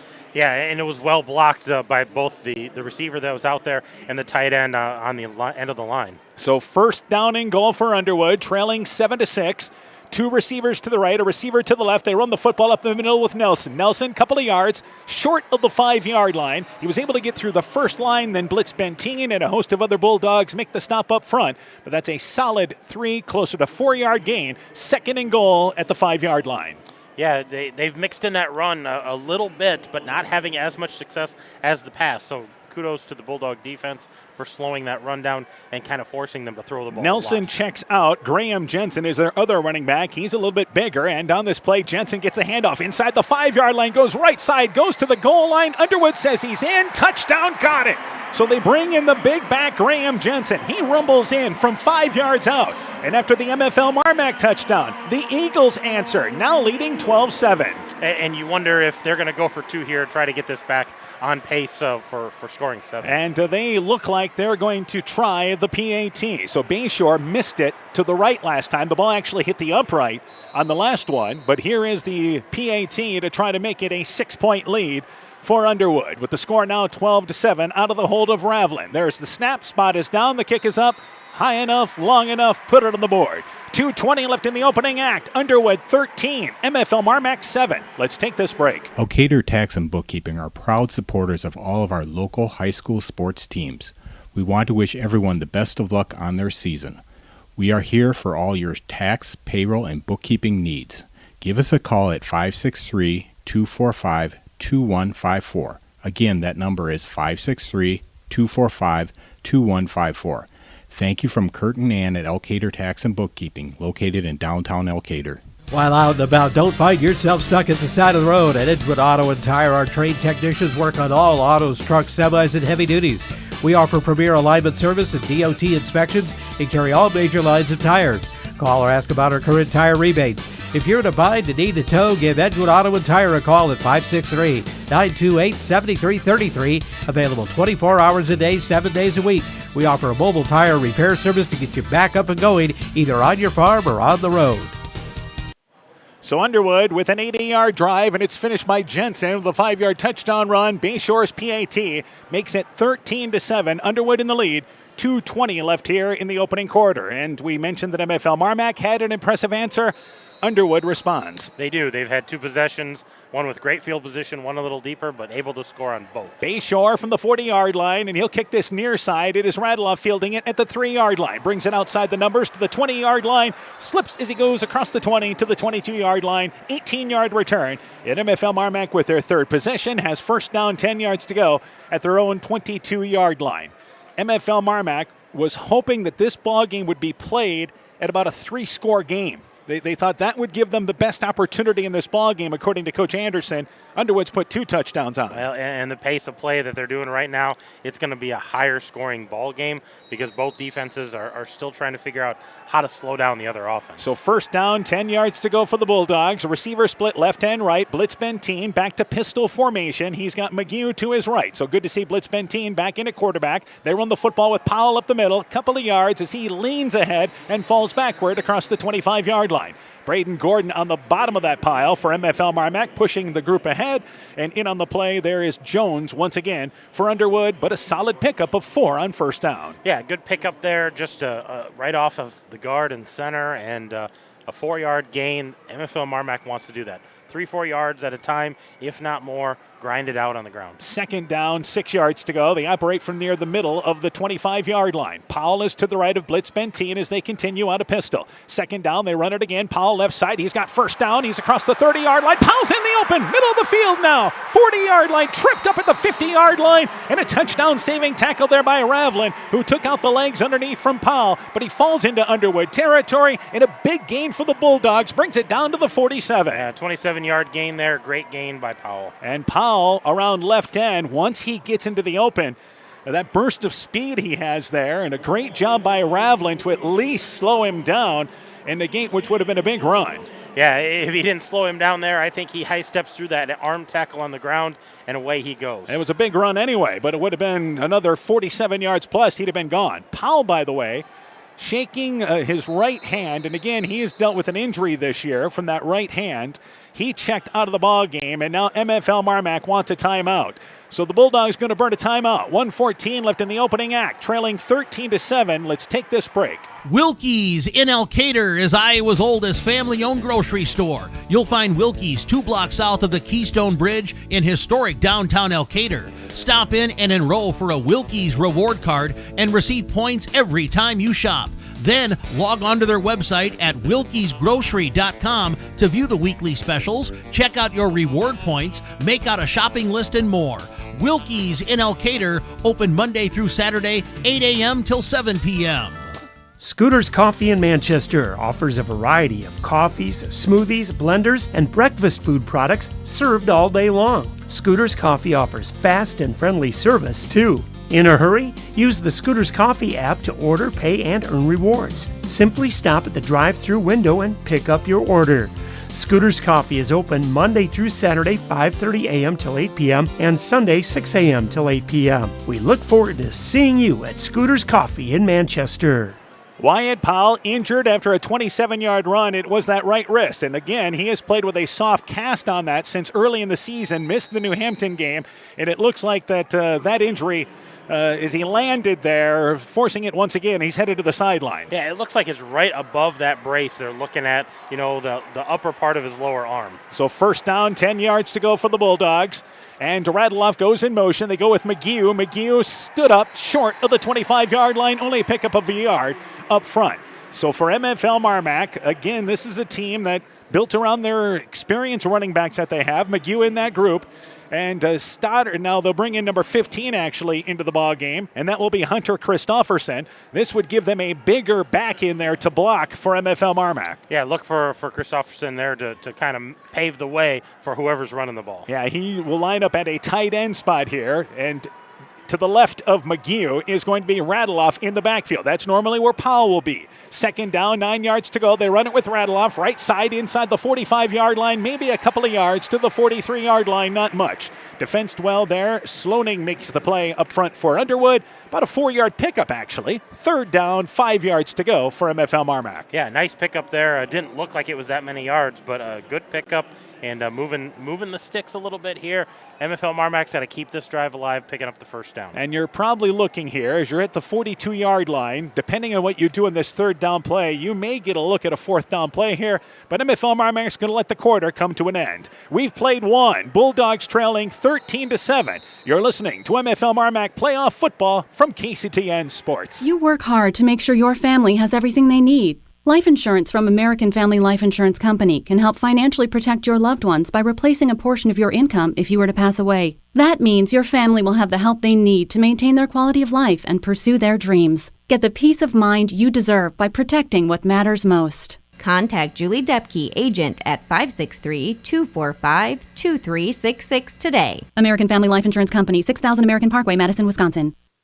Broadband is more important and versatile than ever, and you no longer need a home phone to utilize Neat's fiber broadband service. Freedom plans are now available to all subscribers on Neat's fiber network in and around Farmersburg, Luena, Monona, Postville, and St. Olaf. With speeds up to 250 meg, Neat's managed Wi-Fi is also included at no additional cost. Call today for more information on Neat's new Freedom plans and enjoy reliable, super-fast broadband internet service from Neat. Call us at 539-2122 today to discuss which Freedom plan is best for you. Neat, connecting you now. People's State Bank is locally owned and locally managed with 20 convenient locations in southwest Wisconsin and northeast Iowa. If you're looking for a place where you're more than just a number, but still have access to convenient technology, we're it. As a community bank, we're proud to support many of the local charities, county fairs, community events, and more. When you become part of People's State Bank, you can be confident that you're standing with a good cause. People's State Bank, community-minded, just like you. Member FDIC and equal housing lender. MFL MarMac football is brought to you in part by Nathan Welch Excavating Inc. in Monona, Superior Building Center in Monona, Havlicek Trucking in Monona, Chad Huschild Logging in Farmersburg, Allen Roofing and Construction, your one-stop shop for all your construction needs. Ems Machine and Manufacturing in Monona, Norby's Farm Fleet in Northeast Iowa, Guttenberg Municipal Hospital and Clinic. Check out career opportunities at guttenberghospital.org. And Furniture Showcase in Oilwine, lighting showroom, flooring, furniture, and window treatments. We've played one quarter. Underwood leads MFL MarMac 13-7. To give you an injury update on Wyatt Powell, he's at the end of the MFL MarMac bench right now, being looked at by the medical staff on the sideline there, and it does appear, again, it's that right arm area just above the right wrist, which he's dealt with injury-wise this year. Yeah, he's still got that soft brace on that arm, but it only goes about halfway on his arm, and they're actually looking above that, so I don't know if he re-injured something, if it's more of a bruise. It's hard to tell what he actually did to it, but it happened on that long 27-yard run, and he went out of the game right after that. Meanwhile, for MFL MarMac, it is third down, 5 yards to go as we start the second quarter. They're down to the 42-yard line here. And again, inside Underwood territory. Two receivers to the right. And McGee is in the backfield. Radeloff again instead of the wingback spot lined up at the end. He's in the backfield now. Third down, 5 yards to go. Blitz Benteen with him under center. It's a spread option left side, and Blitz Benteen keeps it. He brings it down to the 35-yard line. Looks to me like he's got first down yardage. He had to bring it between guard and tackle left side. Couldn't bounce to the outside, but Blitz Benteen lowers the head, gets first down yardage to the 36-yard line. Well, and with Powell out of the game right now, look for Blitz Benteen to get a little more involved. He's a pretty hard-nosed, pounded-out, grounded-out runner. First down, 10 yards to go for the Bulldogs. They operate from the middle of the field at the 36-yard line. Two receivers to the left. That's Christofferson on the inside. Hansen is a receiver to the far left. In the backfield, once again, is Radeloff. First down, 10 yards to go. Quick screenplay left side, caught by Christofferson. He'll bring it down to the 30. Nice open field tackle there by Ravlin in the secondary. It's actually Baymore makes the tackle, and it's a 5-yard pickup, closer to 6 yards, just a swing play to the left side. Yeah, an interesting little pass play there to kind of get the receivers involved, just to keep Underwood honest, but kind of a run play, but it is to go down as a pass. And you love those high percentage passes that MFL MarMac, the short throws. Yeah, short throws, safe throws, but still effective throws. A nice gain on that of 6 yards. Second down, 4 yards to go. They operate from the near hash mark, continuing out of pistol formation. 2nd and 4, they run it with Radeloff, trying to go around right side. Radeloff able to get down near the first down marker at the 21-yard line. Braden Gordon was actually pulling from the left guard spot to the right side, cleared the lane, and it looks to me like it's close to first down yardage at the 26. Yeah, depending on the spot here, they may bring the sticks out to measure it. And we will have the unsung heroes of Friday football to make their first appearance tonight, the Chain Gang, which is the MFL MarMac Chain Gang, by the way. Yes, the chains on the visiting side, and MFL MarMac's Chain Gang here tonight, working the dome as well, so they're enjoying a front row seat. Mark Kaupman, Larry Walter running the Chain Gang for MFL MarMac here at the Dome. We had a chance to talk with Mr. Kaupman earlier. They'll bring out the Chain Gang. The official gives it a look-see, and it is just short. It is about 6 inches short of first down yardage. So the ball's just short of the 26-yard line. Powell now sitting alone for MFL MarMac on the bench area, far away from the team. Well, and they have his helmet too, so they want to make sure he doesn't sneak back in, but they're going to have this checked out. I'm not sure if they're going to go have him checked out somewhere else or if he's just done for now, but definitely not looking to go back in the game right now. So third down and short for MFL MarMac, and keep in mind that Powell has played all year long with that major, it was a major injury. Missed the New Hampton game, as we mentioned. Yep. And it has cost him the ability to hang on to the football the way he's wanted to. Yeah, sometimes receiving and switching over to that hand has been difficult, but he's been really good job at adapting. He's a gamer. He's a tough one. Third down, less than a yard. Blitz Benteen with him under center. Quarterback sneak. That'll push the line inside the 25-yard line. Blitz Benteen picks up 2 yards on the quarterback sneak, and it's first down, 10 yards to go for MFL MarMac. But the Bulldogs continue to move the football and doing it with the ground game primarily. And that was a big pickup right there. So they're inside the 25 now, knocking on the door. They're in 4-down territory here, looking to get another score, get this back to even, or get the lead back. Yeah, we've played 2 minutes in our second quarter. Underwood leads 13-7. MFL MarMac has been more ball control, where Underwood's used the big plays to lead to their 2 scores. 2 receivers to the right as the Bulldogs operate from the right hash mark. Radloff is moved back to a wingback spot on the left side, but they run it out of spread. It is McGew. McGew's got a hole inside the 20-yard line. Picks up a solid 5 yards as he's down to the 19-yard line.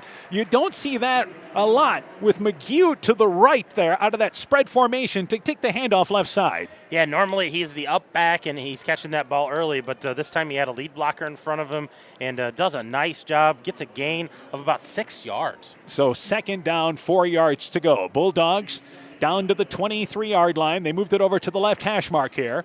And now looking at second down in short situation. 2 receivers to the near side of the field. That's the short side of the field.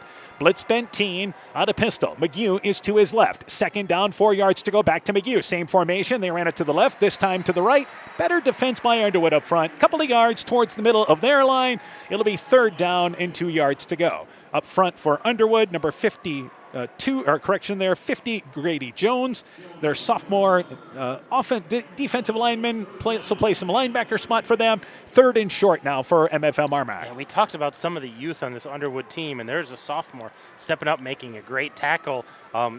They're set for well into the future with some of these young guys. So second down here, third down, 2 yards to go. Hansen is the lone receiver to the right side. They go back under center here. Blitz Benteen with him under center. Back to McGew up the middle. McGew runs into a swarm of bodies, but slithers inside the 15-yard line. Blitz Benteen says give him the first down, and the officials agree. McGew bullies his way for a couple of yards up the gut. First and 10 for MFL MarMac, and the officials say no, it is not a first down. No, they're not going to give it to him. That was a spot a little farther back than where his body was, but they said he was down right on that 15-yard line. He fell in front of the 15-yard line, but they ruled that the knees came down before he finished falling ahead there.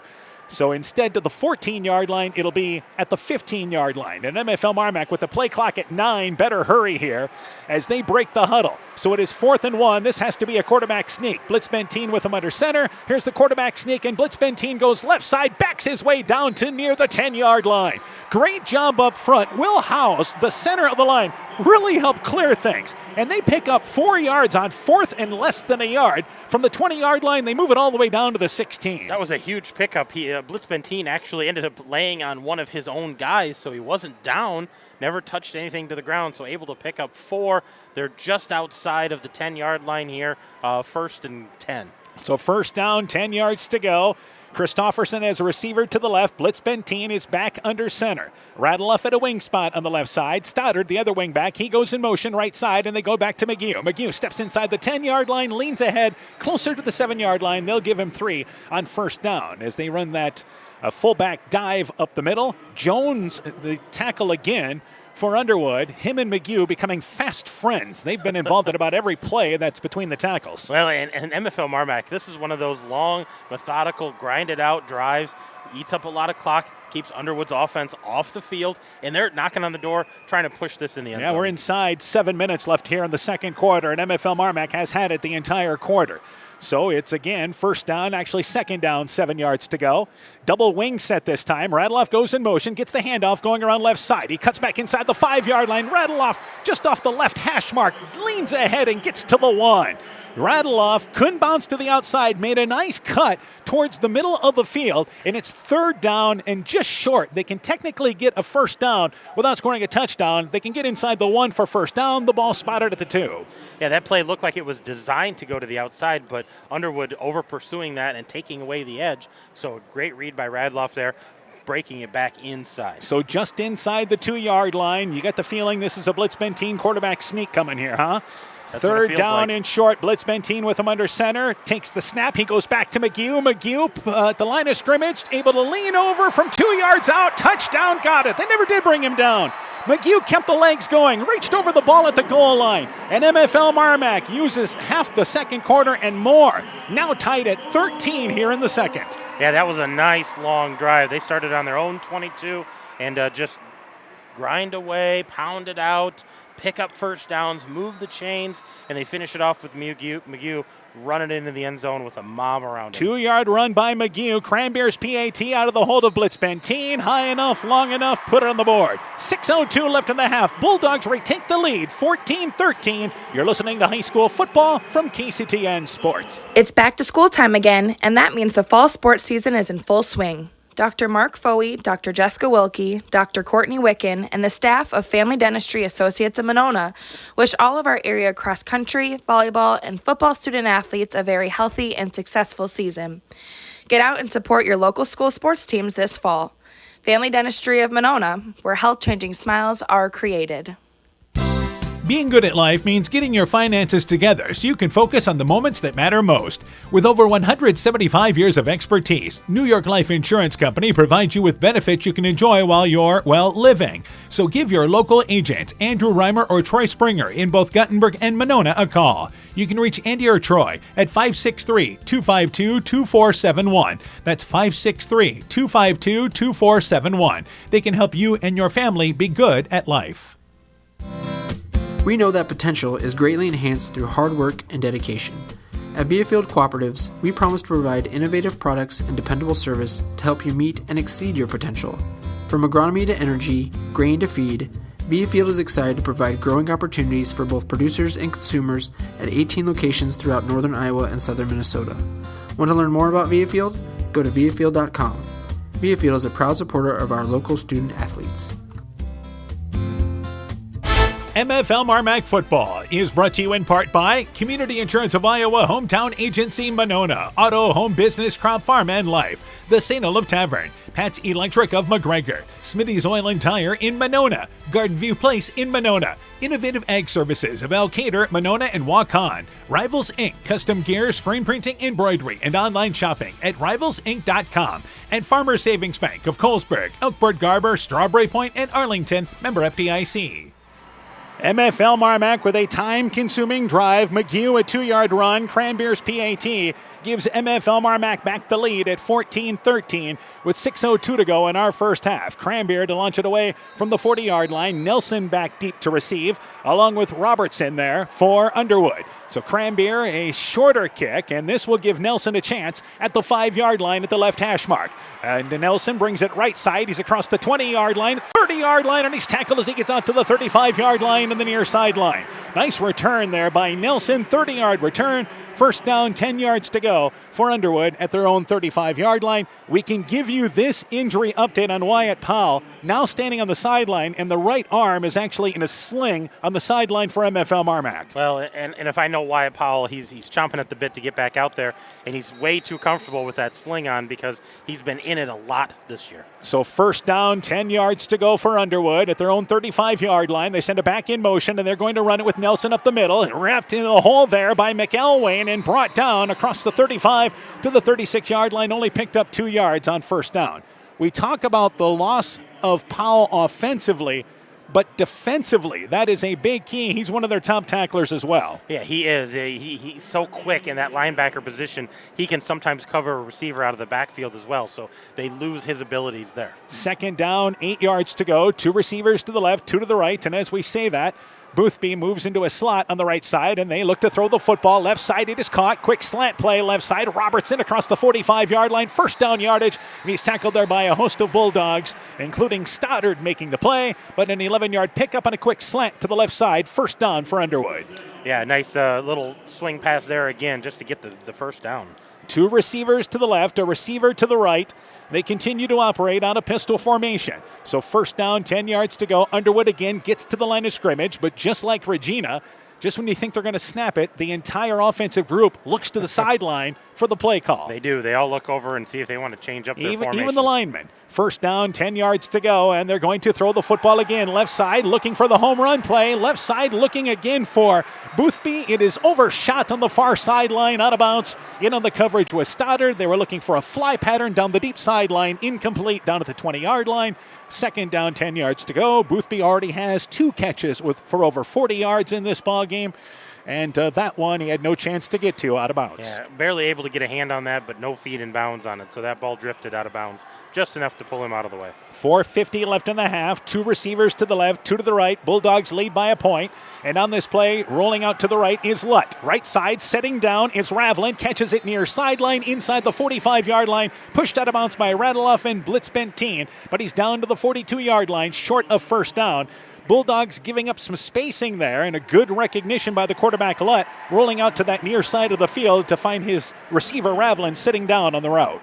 Yeah, and the officials say that's going to be enough, so he must have got about 10 yards on it. Yeah, they gave him to the 42-yard line, and that moves the chains. Back to Nelson. They run the football this time. He goes inside the 40-yard line, tripped up by McGew, but he gets inside the 35, down to the 34-yard line. Blitz Benteen finally cleans things up, but Nelson, one of his better runs, 8 yards up the middle. Yeah, he's on his own 42. Now we're sitting down at the about the 34-yard line. Second down, 2 yards to go. 2 receivers to the left, 2 to the right. And here is the snap. A Nelson again, hit in the backfield by Gordon, and he'll lose yardage to the 35-yard line. Gordon was the first Bulldog. Also there, Blitz Benteen. It'll be third down, closer to 4 yards to go. Negative rush that time. Well, you get this feeling with the MFL MarMac defense that that passing has pulled them away from being able to stop the run. Third down, 4 yards to go. Lutz at the line of scrimmage here with 2 receivers to the left, a single receiver near side. That's the short side of the field. Third down, and to throw the football, Lutz. Slant play, in and out of the hands of Boothby. Incomplete. He was open. Would have had first down. He was right at the left hash mark. But Boothby, who's so good, a rare drop there, and it's fourth down for Underwood, and this is go-for-it area. It is. You're talking Boothby. He's over 1,000 yards now on the year, and that ball just went right through his hands, looking to accelerate, getting the yards after. MFL MarMac has not stopped Underwood in this ball game yet. They have not. Fourth down. It is closer to 3 yards to go. 2 receivers to the left. Lutt to throw the football. Slant play right side. Knocked away by Radeloff. He was intended for Ravlin at the numbers, just outside on the near side at the 30-yard line. Radeloff defends the route well. Underwood wanted pass interference. Not the case. Batted away. And the Bulldogs turn him over on downs. And that was a huge stop. That was the first time the Bulldogs have stopped Underwood. They scored on their first 2. Now they get him turned over on downs with about 3 minutes to go. I expect them a nice long drive. Try to cap it off with points if he can, but at least hold on to the ball. It almost looked like a little miscommunication there between what Lutt was looking for and his receiver Ravlin, who turned around late. Yeah, I don't know if it was supposed to be like a little curl, just sit down into it, or if he was supposed to turn and go towards the sideline. So first down, 10 yards to go for MFL MarMac, leading 14-13, 3:42 to go in our first half. They come out in pistol formation. Blitz Benteen runs it right side. It is Blitz Benteen keeping it left side, actually. Fake the handoff. McGew on the read option. He brings it left side for just a couple of yards to the 36-yard line. That was a great sell by Blitz Benteen on that read option, but McGew was just the decoy. Yeah, he rides that running back really well with that ball right there in the stomach and pulls it out late and just tucks and goes. MFL MarMac, 3:15 to work with here in the first half. They still have 2 timeouts. Remember, Underwood gets the ball to start the second half. So as we go inside the 3-minute mark, by the time the Bulldogs snap this, they have second down, 8 yards to go at their own 36-yard line. 2 receivers to the left, read option again, but this time McGew gets the carry on right side. McGew goes across the 40-yard line, picks up a solid 5 yards. As he's out to the 41-yard line, Ravlin in run support makes the tackle. Third and relatively short for MFL MarMac, 3 yards to go. Well, and I think the key here is to pick up this first down and keep the sticks moving, keep the clock moving, keep the ball in the Bulldogs' hands. You don't want to give Underwood a chance at it with a short field. We mentioned with Powell out, that means that Stoddard steps up into more of a role for MFL MarMac, and Stoddard this year has certainly played. He has 9 carries on the season, has a couple of receptions as well, but he will fill in on both sides of the ball.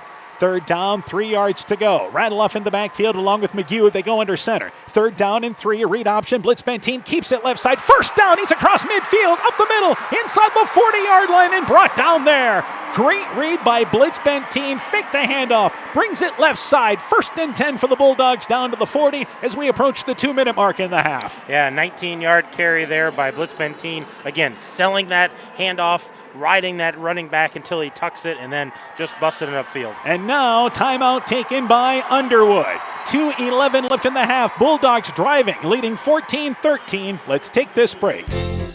The Woodland Eye Clinic in Elkader and West Union are proud sponsors of high school sports. We are committed to bringing our patients the highest level of total eye care with detailed one-on-one attention.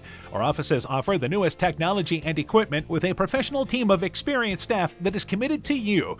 Call us today for your next total eye care appointment. The Woodland Eye Clinic in Elkader and West Union supports all of our local athletes taking the field or court this season. For generations, local farmers have trusted Freedom Bank to provide the financial backing they need to succeed. We have a long tradition of empowering success, and that continues today. We offer competitive financing options at competitive rates, whether for equipment purchases, building construction, land purchases, or operating capital. Visit one of Freedom Bank's experienced ag loan professionals in Elkader, Monona, Postville, and Waukon, or online at freedombnk.com. Member FDIC. Timeout taken by Underwood. They still have one timeout to use, but I think this timeout, not to preserve clock, it's to talk over what they want to do defensively because MFL MarMac able to run the football convincingly here. They've established a couple of guys that have been able to pound it right now and moving the ball effectively. 1st down, 10 yards to go for the Bulldogs at the 40-yard line, leading 14-13. Read option again. Blitz Benteen keeps it. Better defense this time. Jones able to wrap him from behind, but he still gets down to the 32-yard line. It's a 3-yard pickup on 1st down inside 2 minutes and counting in our first half. At the half, we'll talk with MFL MarMac Superintendent Tim Ducker. He'll be our halftime guest tonight. We'll talk about how the school year is going for MFL MarMac. Some other things as well. Yeah, no school for them today. They had parent-teacher conferences. They've got musical tonight.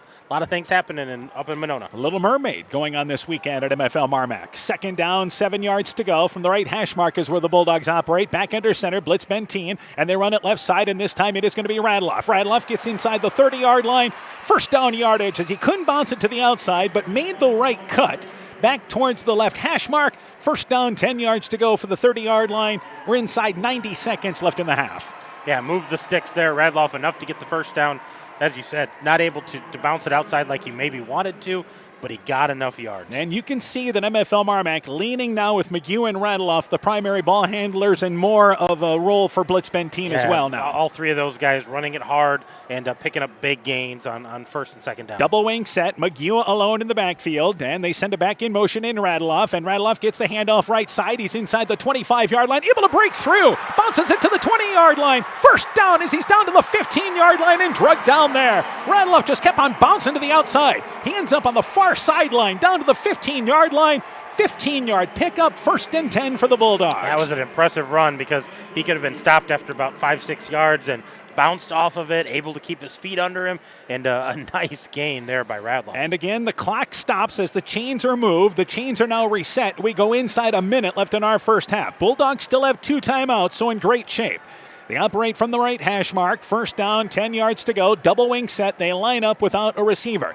And on 1st and 10, Blitz Benteen under center. Stoddard goes in motion. Blitz Benteen to throw the football. Rolling out left side, trying to buy some time. Throws it short. It's deflected at the line of scrimmage. Incomplete. A lot of traffic there as he rolled left side trying to throw the ball, and it was deflected. Stoddard falls on it at the 15-yard line, but Underwood defends that well towards the short side of the field, not batting away the pass. I believe was number 24, Van Fossen, incomplete. Yeah, Van Fossen got that height there and timed it up well, but that was just kind of a slow developing pass play, getting Blitz Benteen out of the pocket and just didn't have an open receiver to try to get it downfield. So we're down to 35 seconds left in our first half. It is 2nd down, 10 yards to go from the 15-yard line. Blitz Benteen goes back to pistol formation. McGew is to his left. 2 receivers to the left. They have 2 to the right, including Radloff in the slot. And they are going to run it with McGew. McGew around right end. Gets down to the 10-yard line. He'll pick up a solid 5. Tackled down to the 9-yard line. That is Schoening making the play there defensively. And a timeout taken by MFL MarMac with 28 seconds to go here in our first half. So the Bulldogs leading 14-13, driving. Timeout on the field, back with the final 28 seconds after this. When I started out in the car business, my dad gave me some good advice. Hi, it's Forrest Brown with the Brown's family of dealerships. What my dad told me is when you sell someone their first car, you need a good sales department. But if you expect to sell them their second, third, and fourth car, you better have a great service department. Visit any one of the Brown's family of dealerships in Guttenberg, Elkader, West Branch, or Victory Ford in Dyersville and find out why Brown's is your hometown dealer, no matter where your hometown may be. Stronger, farther, faster. It all starts with good nutrition. Clayton County Farm Bureau is proud of our livestock farmers who provide high-quality protein needed to fuel our young athletes. The ultimate pre- and post-game fuel-up can be found in meat and dairy foods grown right here. Meat and dairy are natural sources of essential vitamins that support health, energy, and performance. We know our student athletes are the real deal, and Iowa's livestock farmers are committed to helping them reach their goals. To learn more, visit realfarmersrealfoodrealmeat.com. So MFL MarMac using their second timeout, 28 seconds to go in our first half. They have third down. It is closer to 5 yards to go from just inside the 10-yard line. Bulldogs trying to add on to a 1-point lead. Two receivers to the right, that's the short side of the field. They go under center. Radloff is to the left of McGee in the backfield. Third down, closer to 5 yards to go. Blitz Benteen under center, runs it left side, and he's going to keep it. Read option goes inside the 5. First down as Blitz Benteen brings it down to the 2-yard line. They've had great success with that read option. The clock will stop as the chains are moved. 23 seconds to go, and MFL MarMac's going to go up to the line of scrimmage, and I think this is just a clock it here. Blitz Benteen brings them up, and that's exactly what they're going to do. Spike it with 17 seconds to go. So you lose it down, but you still have here 17 seconds, a timeout to use, and you've got second down from the 3-yard line. Yeah, you're out there at the 2-yard line. You only got to pick up those 2 yards. You've got 3 plays to do it. You've got a timeout in there. That was a smart play just to stop that clock. Coach Anderson can talk about what we want to actually run here, try to punch this in for a third That was score. a heady play because the sideline you could see motioning to spike the ball, and MFL MarMac only, as it turns out, lost 6 seconds by the end of that first down. So with 17 seconds, you figure you've got a chance for 3 plays here, right? I think you do, but you got to get this play off here. They're down to 5 seconds on the play clock. And it's again, they'll go from pistol formation, and McGee runs it right side, goes around right end, and McGee goes in for the score. Touchdown, got it from 2 yards out. McGee's second 2-yard run. And with 13 seconds to go in the half, MFL MarMac leads 20-13. Yeah, that's McGee's third touchdown tonight. He scored the first one from 11 yards. Now he scored from 2 yards, and he scored again from 2 yards. So he's got all the scores tonight for the Bulldogs. Yeah, both of these 2-yard touchdowns coming in the second quarter. So Cranbeer to try the PAT with 13 seconds to go in our first half. Out of the hold of Blitz Benteen. Spot is down, the kick is up. It is high enough, long enough, put it on the board. MFL MarMac has dominated time of possession this second quarter. Bulldogs lead 21-13. You're listening to high school football on KCTN, Garnavillo, Elkader, Iowa. This is Chris Holbert, General Manager of Hall Roberts Son Incorporated in Postville. We would like to wish the area student athletes both a safe and successful sports season. We have been a community-based company since 1864, servicing and supporting the area ag industry with products necessary for daily success. We look forward to continuing to serve and support both the ag industry and high school athletes in our surrounding communities. Thank you and good luck from the families at Hall Roberts Son. MFL MarMac Football is brought to you in part by Vorwald Enterprises, Inc. in Monona, Canalco Floor Covering in Monona, Ashbecker Building Supplies in Rossville, Bruins and James Insurance, your Grinnell Mutual Agent in Monona, Culligan Water Conditioning in Elkader, and by Meyer Collision and Service Center in Guttenberg. So McGee, 2-yard touchdown run, Cranbeer's PAT, he's perfect on PATs, and it is 21-13. MFL MarMac in the lead here with 13 seconds to go in this first half. Again, MFL MarMac has had 2 lengthy drives in this second quarter to give themselves the lead. Well, and that last drive all started with the stop on Underwood. That was a huge stop. They were in Bulldog territory, 4th down, a good stop, and then a nice long drive to get the points. So Cranbeer to lunch it away from the 40-yard line. Underwood, remember, gets the ball to start the second half, and Cranbeer squibs kicks it, and it's picked up by the up back at the 25-yard line, and that is Jensen, who brings it right side across the 40-yard line. 9 seconds to go in the first half, and it's first down, 10 yards to go as he rumbled ahead on a 12-yard return. First and 10 for Underwood. They still have a timeout. They definitely have a quarterback that has an arm, but they would at least need to get another 10 or 15 yards in order to take a shot to the end zone. Yeah, I think they're going to have to try to pick up, maybe half of this on the first play, use that timeout, and then they'd have one shot in the end zone. So 21-13, MFL MarMac leading here, playing without Wyatt Powell, out with injury, but they have been able to control the line of scrimmage up front. Their offensive line has been stellar tonight.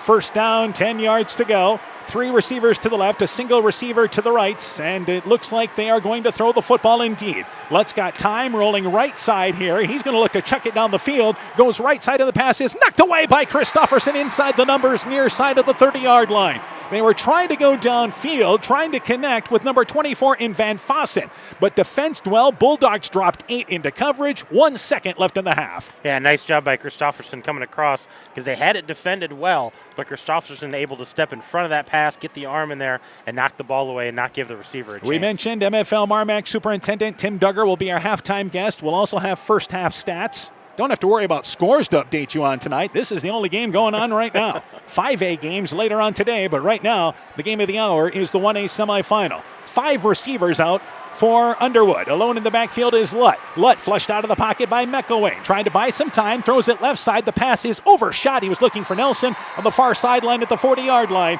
and the opening half comes to an end.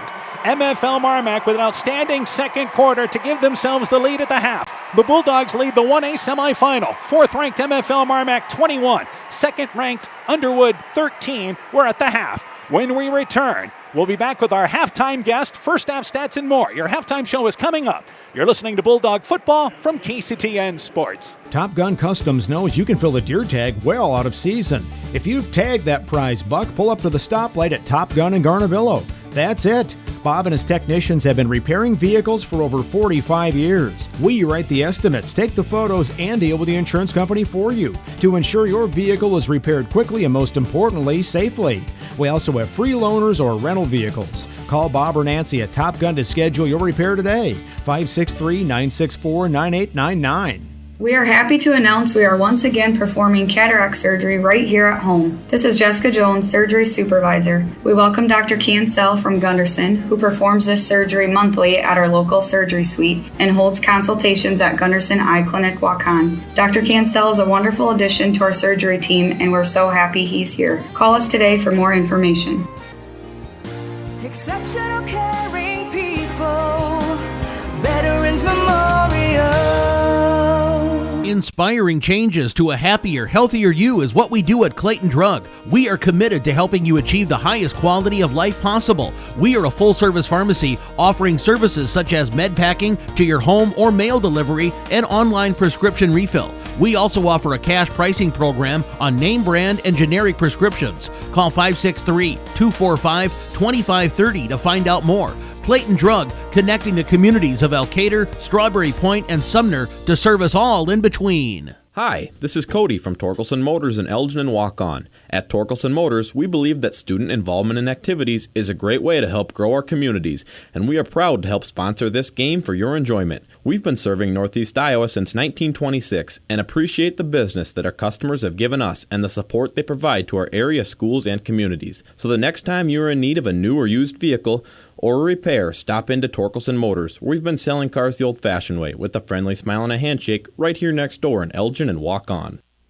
MFL MarMac Football is brought to you in part by Sincerely Yours Interiors by K in Monona, Fisk Farm and Home in Monona, Cresco, and Decorah, Clayton County Recycling in Monona, Myers Auto Service in Monona, TJ's Pizza in Monona and Claremont, Thompson Construction and Monona Overhead Door, LTI & Sons Water Conditioning, your Connecticut dealer in Postville, and by Car Auto Group, online at karautogroup.com. This is KCTN, Garnavillo, Elkader, Iowa. Our halftime guest today, we're joined by MFL MarMac Superintendent Tim Duggar. And I know, Mr. Duggar, you started, of course, on July the 1st at MFL MarMac. How's the new gig been going for you there up at MFL MarMac? Yeah, Dan, it's been a good experience so far. It's been fun to reconnect with a lot of families and former students and students of students that are currently in school right now, and reconnecting with former people that I worked with. And it's been fun to come back for a third time here to MFL MarMac. Yeah, you mentioned back for the third time. It's not like you really left the area, though. Right. No, we've always lived in Northeast Iowa, and I was at North Winneshiek for 15 years until they closed, and then I was at Postville for 7 years, and then I'm back at MFL MarMac now for the third time, and this is my 29th year in education. So, yeah, almost 30 years in the area, and it's a great place to be. All right, let's talk about, obviously, it's been a great fall for the school with all the events going on this year. You guys had a great start to the school year. Yes. One of the first things that we do every year is look at our enrollment, and from the business side, increasing enrollment is always a good thing when it comes to school district programming and finances, and our enrollment did go up, and we're very happy about that. Has been for the last few years, actually. So getting all the students and staff settled into their routines and into the schedules and the courses and classes that are going on, and making sure that we're taking care of all that we can to make it a successful school year. All right. Obviously, you had an election on Tuesday as well. Give us an update there as far as school board-wise. Yeah, so we had three open seats, and the unofficial results show that two incumbents won and one newcomer. So those will become official in a couple weeks. So that's what happened this fall anyway. And then again in 2025, the switches over to the other four on the board. And so in 2025, there'll be 4 open seats. So yeah, looking forward to working with the board again with the new members, and looking for a successful year. Yeah, and of course your next board meeting November 20th. You guys also have a Student Improvement Advisory Committee. Tell me a little about that group. Okay, it's actually called the School Improvement Advisory Committee, and it's a collection of parents and business people and staff at the school here in the community, and basically we get together and about 2 times a year and talk about big picture items for the school district and some of the initiatives that we're working on, and the directions we're trying to go with curriculum, instruction, and programming in our school.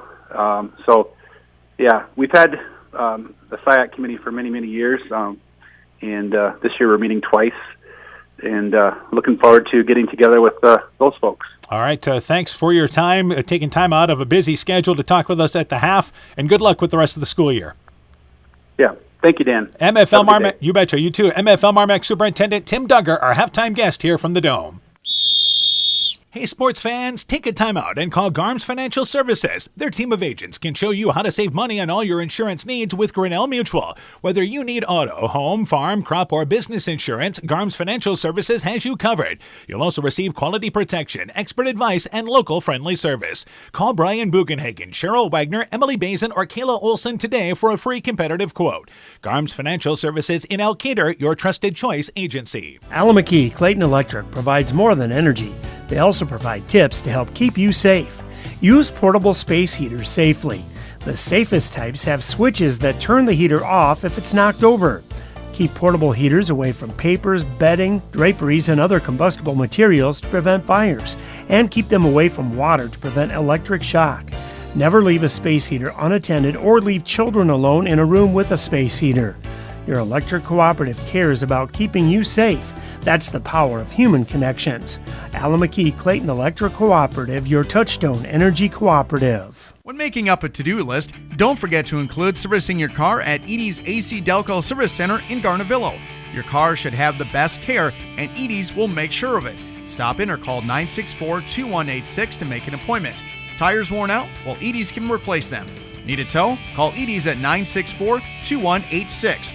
Kay, Lynn, and Todd invite you to stop by and fill your car's tank with fuel at Edie's AC Delco Service Center in Garnavillo. Edie's open 7 a.m. Mondays through Saturdays.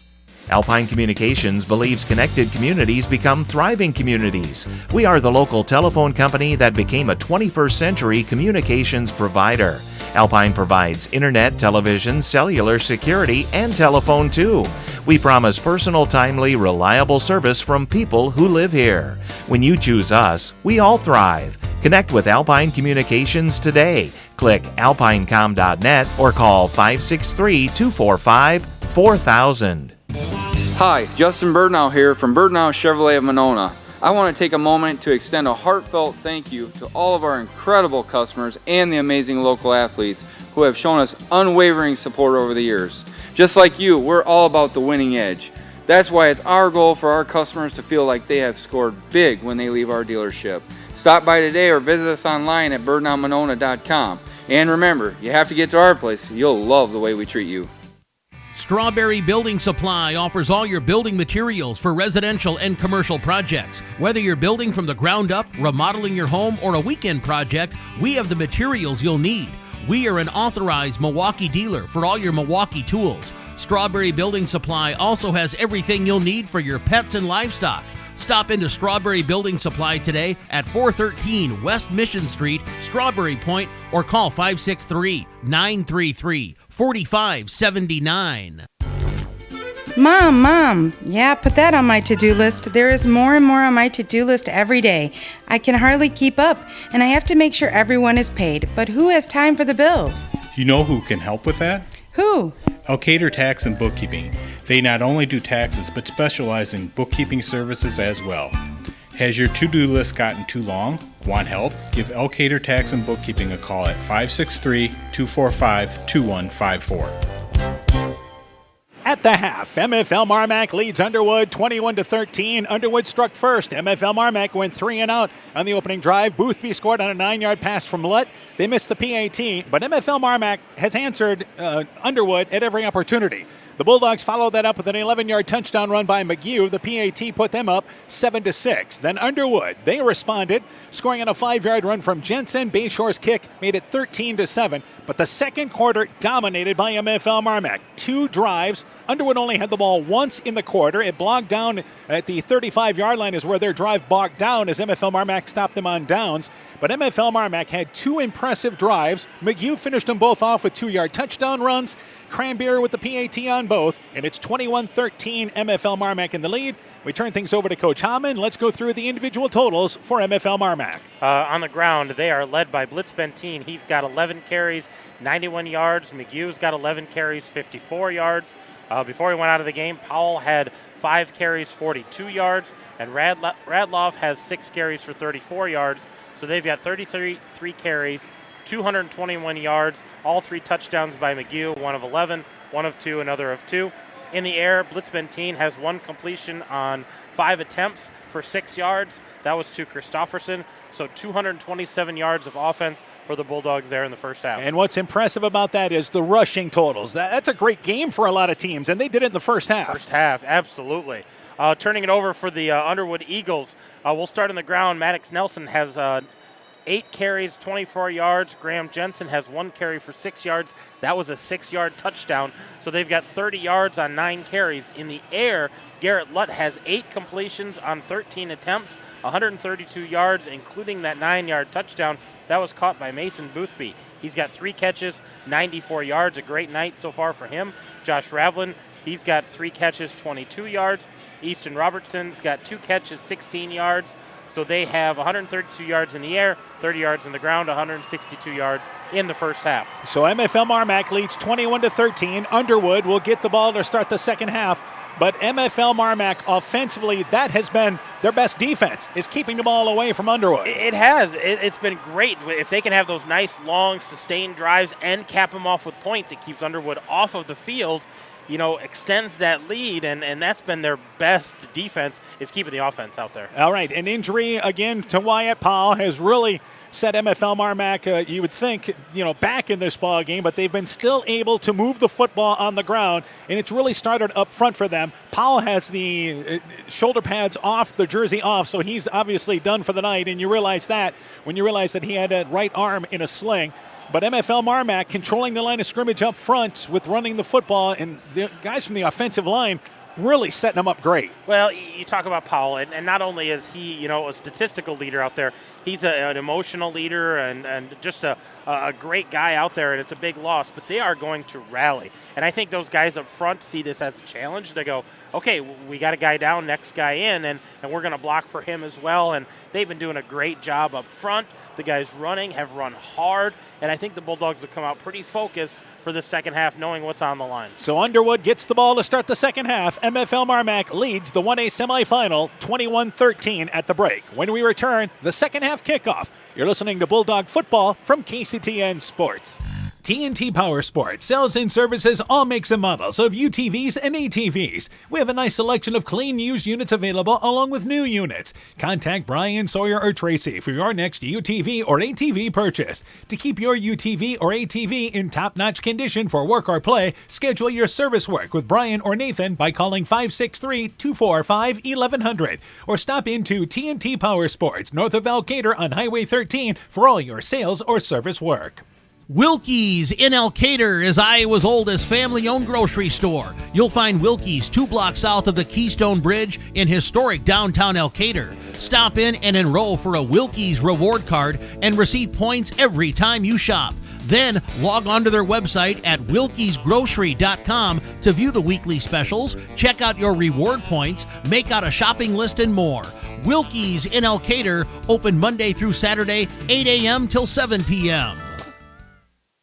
Welcome back to the Unidome here at Cedar Falls. 21-13, MFL MarMac in the lead here at the break as the Bulldogs have rushed for 200-plus yards. And as we mentioned, it will be Underwood's ball to start the second half. So MFL MarMac getting 3 touchdowns from Quinn McGee. But as far as rushing-wise, Carver Blitzbentine leads them with 92 yards. And Wyatt Powell injured in the first half. That was after a 27-yard run, which MFL MarMac would end up scoring on.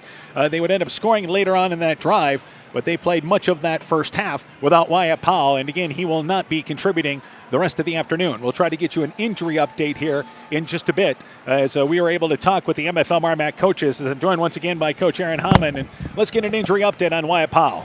Well, when I talked to Coach Burke, he said back in 8th grade, Wyatt broke his elbow, and it looks like it's the same injury, same elbow, same type of break. So they don't know for sure, haven't had any x-rays, but he is definitely done for today. And you hate to see that, especially Powell, a senior, leading rusher coming into this ball game for MFL MarMac, one of their top tacklers. It's MFL MarMac here. Again, they were able to withstand that in the second quarter, able to control the line of scrimmage, and they know there's another half of football yet to go. Winner of this ball game plays in the Class 1A final, which will be Thursday at 4 o'clock, and will take on Grundy Center. Grundy Center victorious over Waterloo Columbus by a final score of 42-7. Grundy Center has won 25 straight games, the defending Class 1A champion. Underwood to get the ball to start the second half. Let's talk about the second half. Well, I think Underwood, they're going to have to make some defensive changes. They got to load up on that run. I think for MFL MarMac, keep their offense out there. Nice long drives capped off with points has been the best thing for this team. Underwood has to find a way to slow down MFL MarMac's running game. That's because right now MFL MarMac playing bully football. Cranbeer launches it away. Second half is underway. This ball will hit halfway into the end zone. It is a touchback. First down, 10 yards to go for Underwood at their own 20-yard line. Underwood is a team that averages 43 points a ball game, and they give up less than 5 a game. They have 6 shutouts on the season. We thought this maybe would be, and I think Coach Anderson was with us as well, 3 scores would probably win this ball game in a 1-score game. Well, here we are at halftime and lots of points. Yeah, I think a different ball game than both of these teams expected. They thought this would be more of a defensive battle. Right now, plenty of scoring. First down, 10 yards to go for Underwood. They line up with 4 wide receivers. They run out a pistol. It is Nelson. Shakes off a defender at the 20-yard line, but nice open field tackle there by Blitzbentine. Closing in, only a gain of a yard to the right side. Nothing up the middle, and it's second down, longer situation for Underwood. They just have not got their running game on track. No, only 30 yards in that first half, and they just haven't been able to use that to open up the passing game. They line up with 5 wide receivers as Nelson moves out of the backfield. And before we get going, there is false start on Underwood. One of the linemen up front was quick to move, and I believe that was Maxwell Tarks, one of the senior linemen up front for Underwood. That is our first penalty of the ball game today. Yeah, our first accepted penalty. Second. Accepted, yeah. We had one on the kickoff. So our second penalty, both have been against Underwood, and they have totaled 10 yards.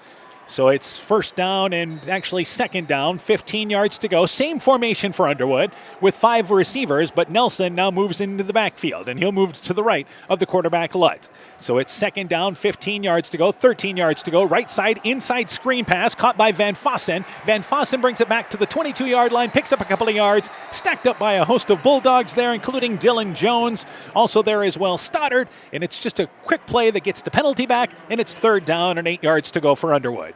Yeah, not a lot there. Good close by the Bulldogs to shut that down. He did gain a little bit back, but still third and long here for the Eagles. And again, 4 receivers spread out. They operate from pistol formation. Lutz has Nelson to his right and needs to throw the football again. Right side, and that pass is intercepted by Radeloff. It's a pick 6 on the near side. 20, 10, gone, touchdown, got it.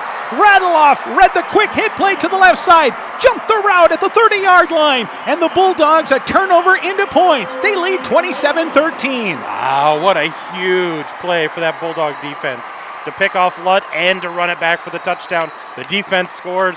That's another turnover there. That is huge. So the first turnover forced by MFL MarMac, Radeloff deflected a pass on a similar play in the second quarter, but that one, he was able to catch it on the near side and nothing but open green the rest of the way. Cranbeer to add the PAT. Blitz Benteen's hold. The kick is up. It is high enough, long enough. Put it on the board. What a swing.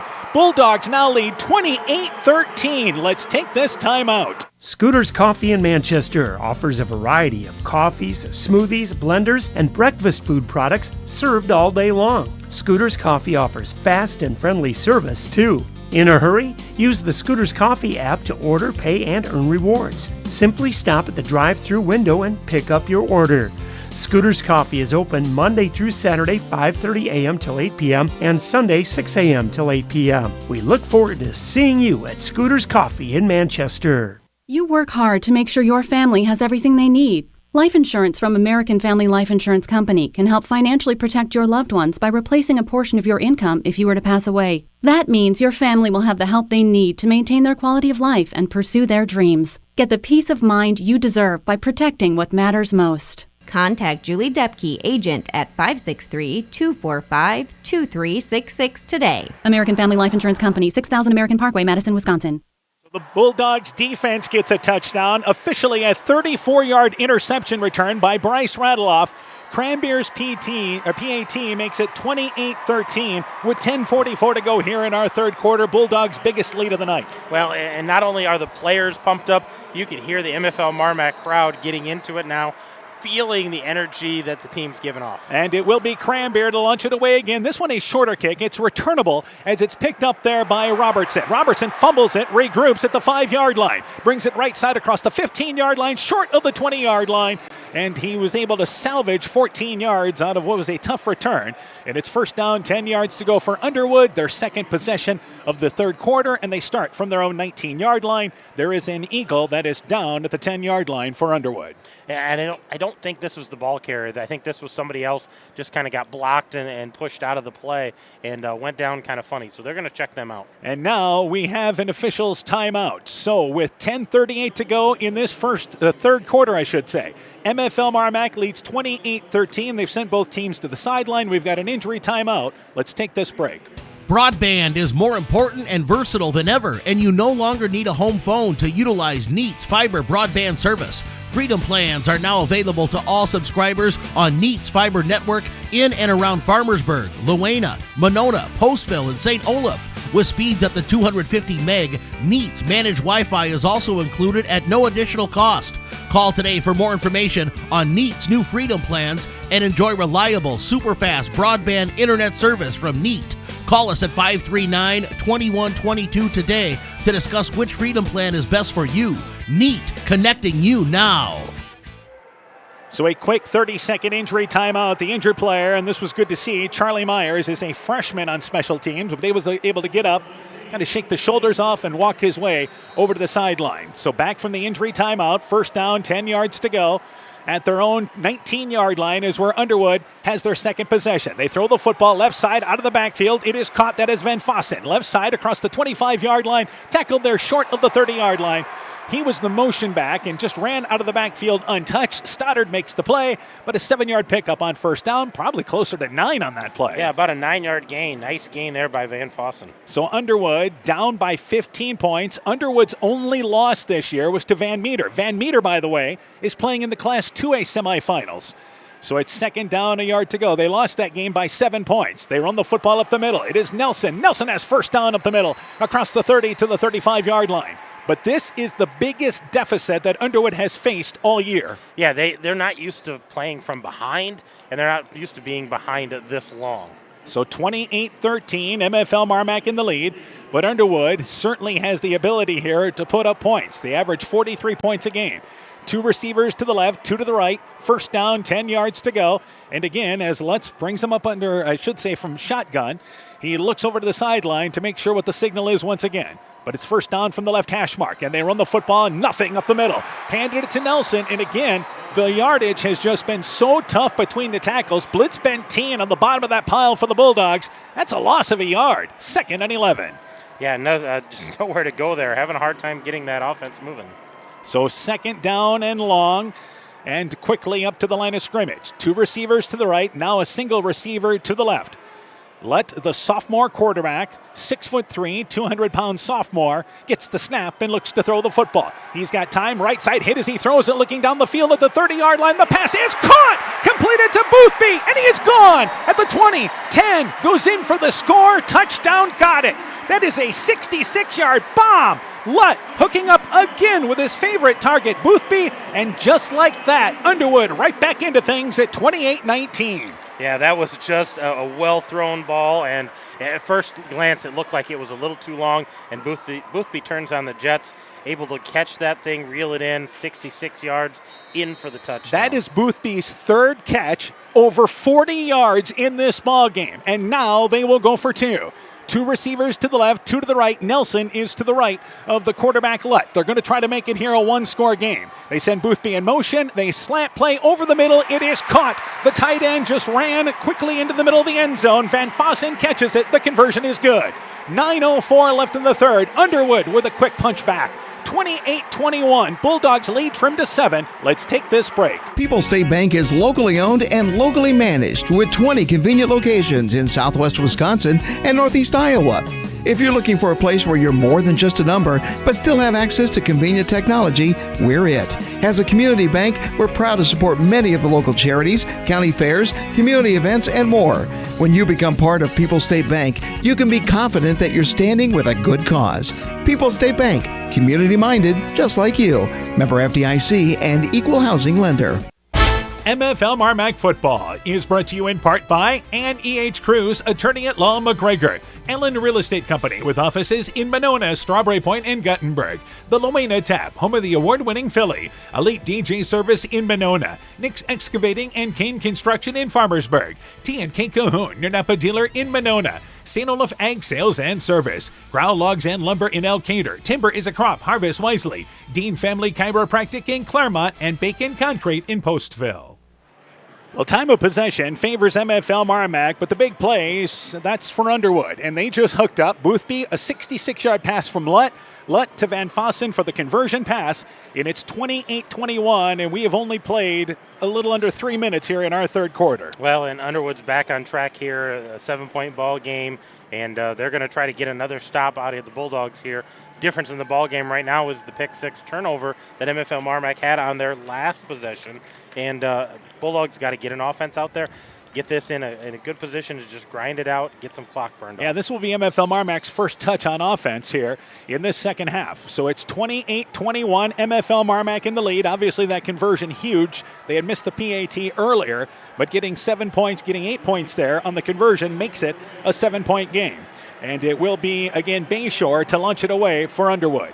MFL MarMac, Lutt was actually getting hit as he released that throw. Still, he got it down the field. He was. He had a nice throw and a great reception by Boothby to run underneath that. And they sent him deep on a fly pattern, and Boothby now has, what, receiving-wise in this ballgame? 160 yards on 4 catches and 2 touchdowns. And again, it will be Underwood to launch it away from the 40-yard line. Radeloff back to receive along with Christofferson. Radeloff on the near side, Christofferson on the far side. So here is the kick there once again by Underwood, and it will go back into the the end zone where Radloff bobbles it, but it's a touchback once it crosses that goal line. And it's 1st and 10 at your own 20-yard line. MFL MarMac with their first touch here as we start their first drive of the third quarter.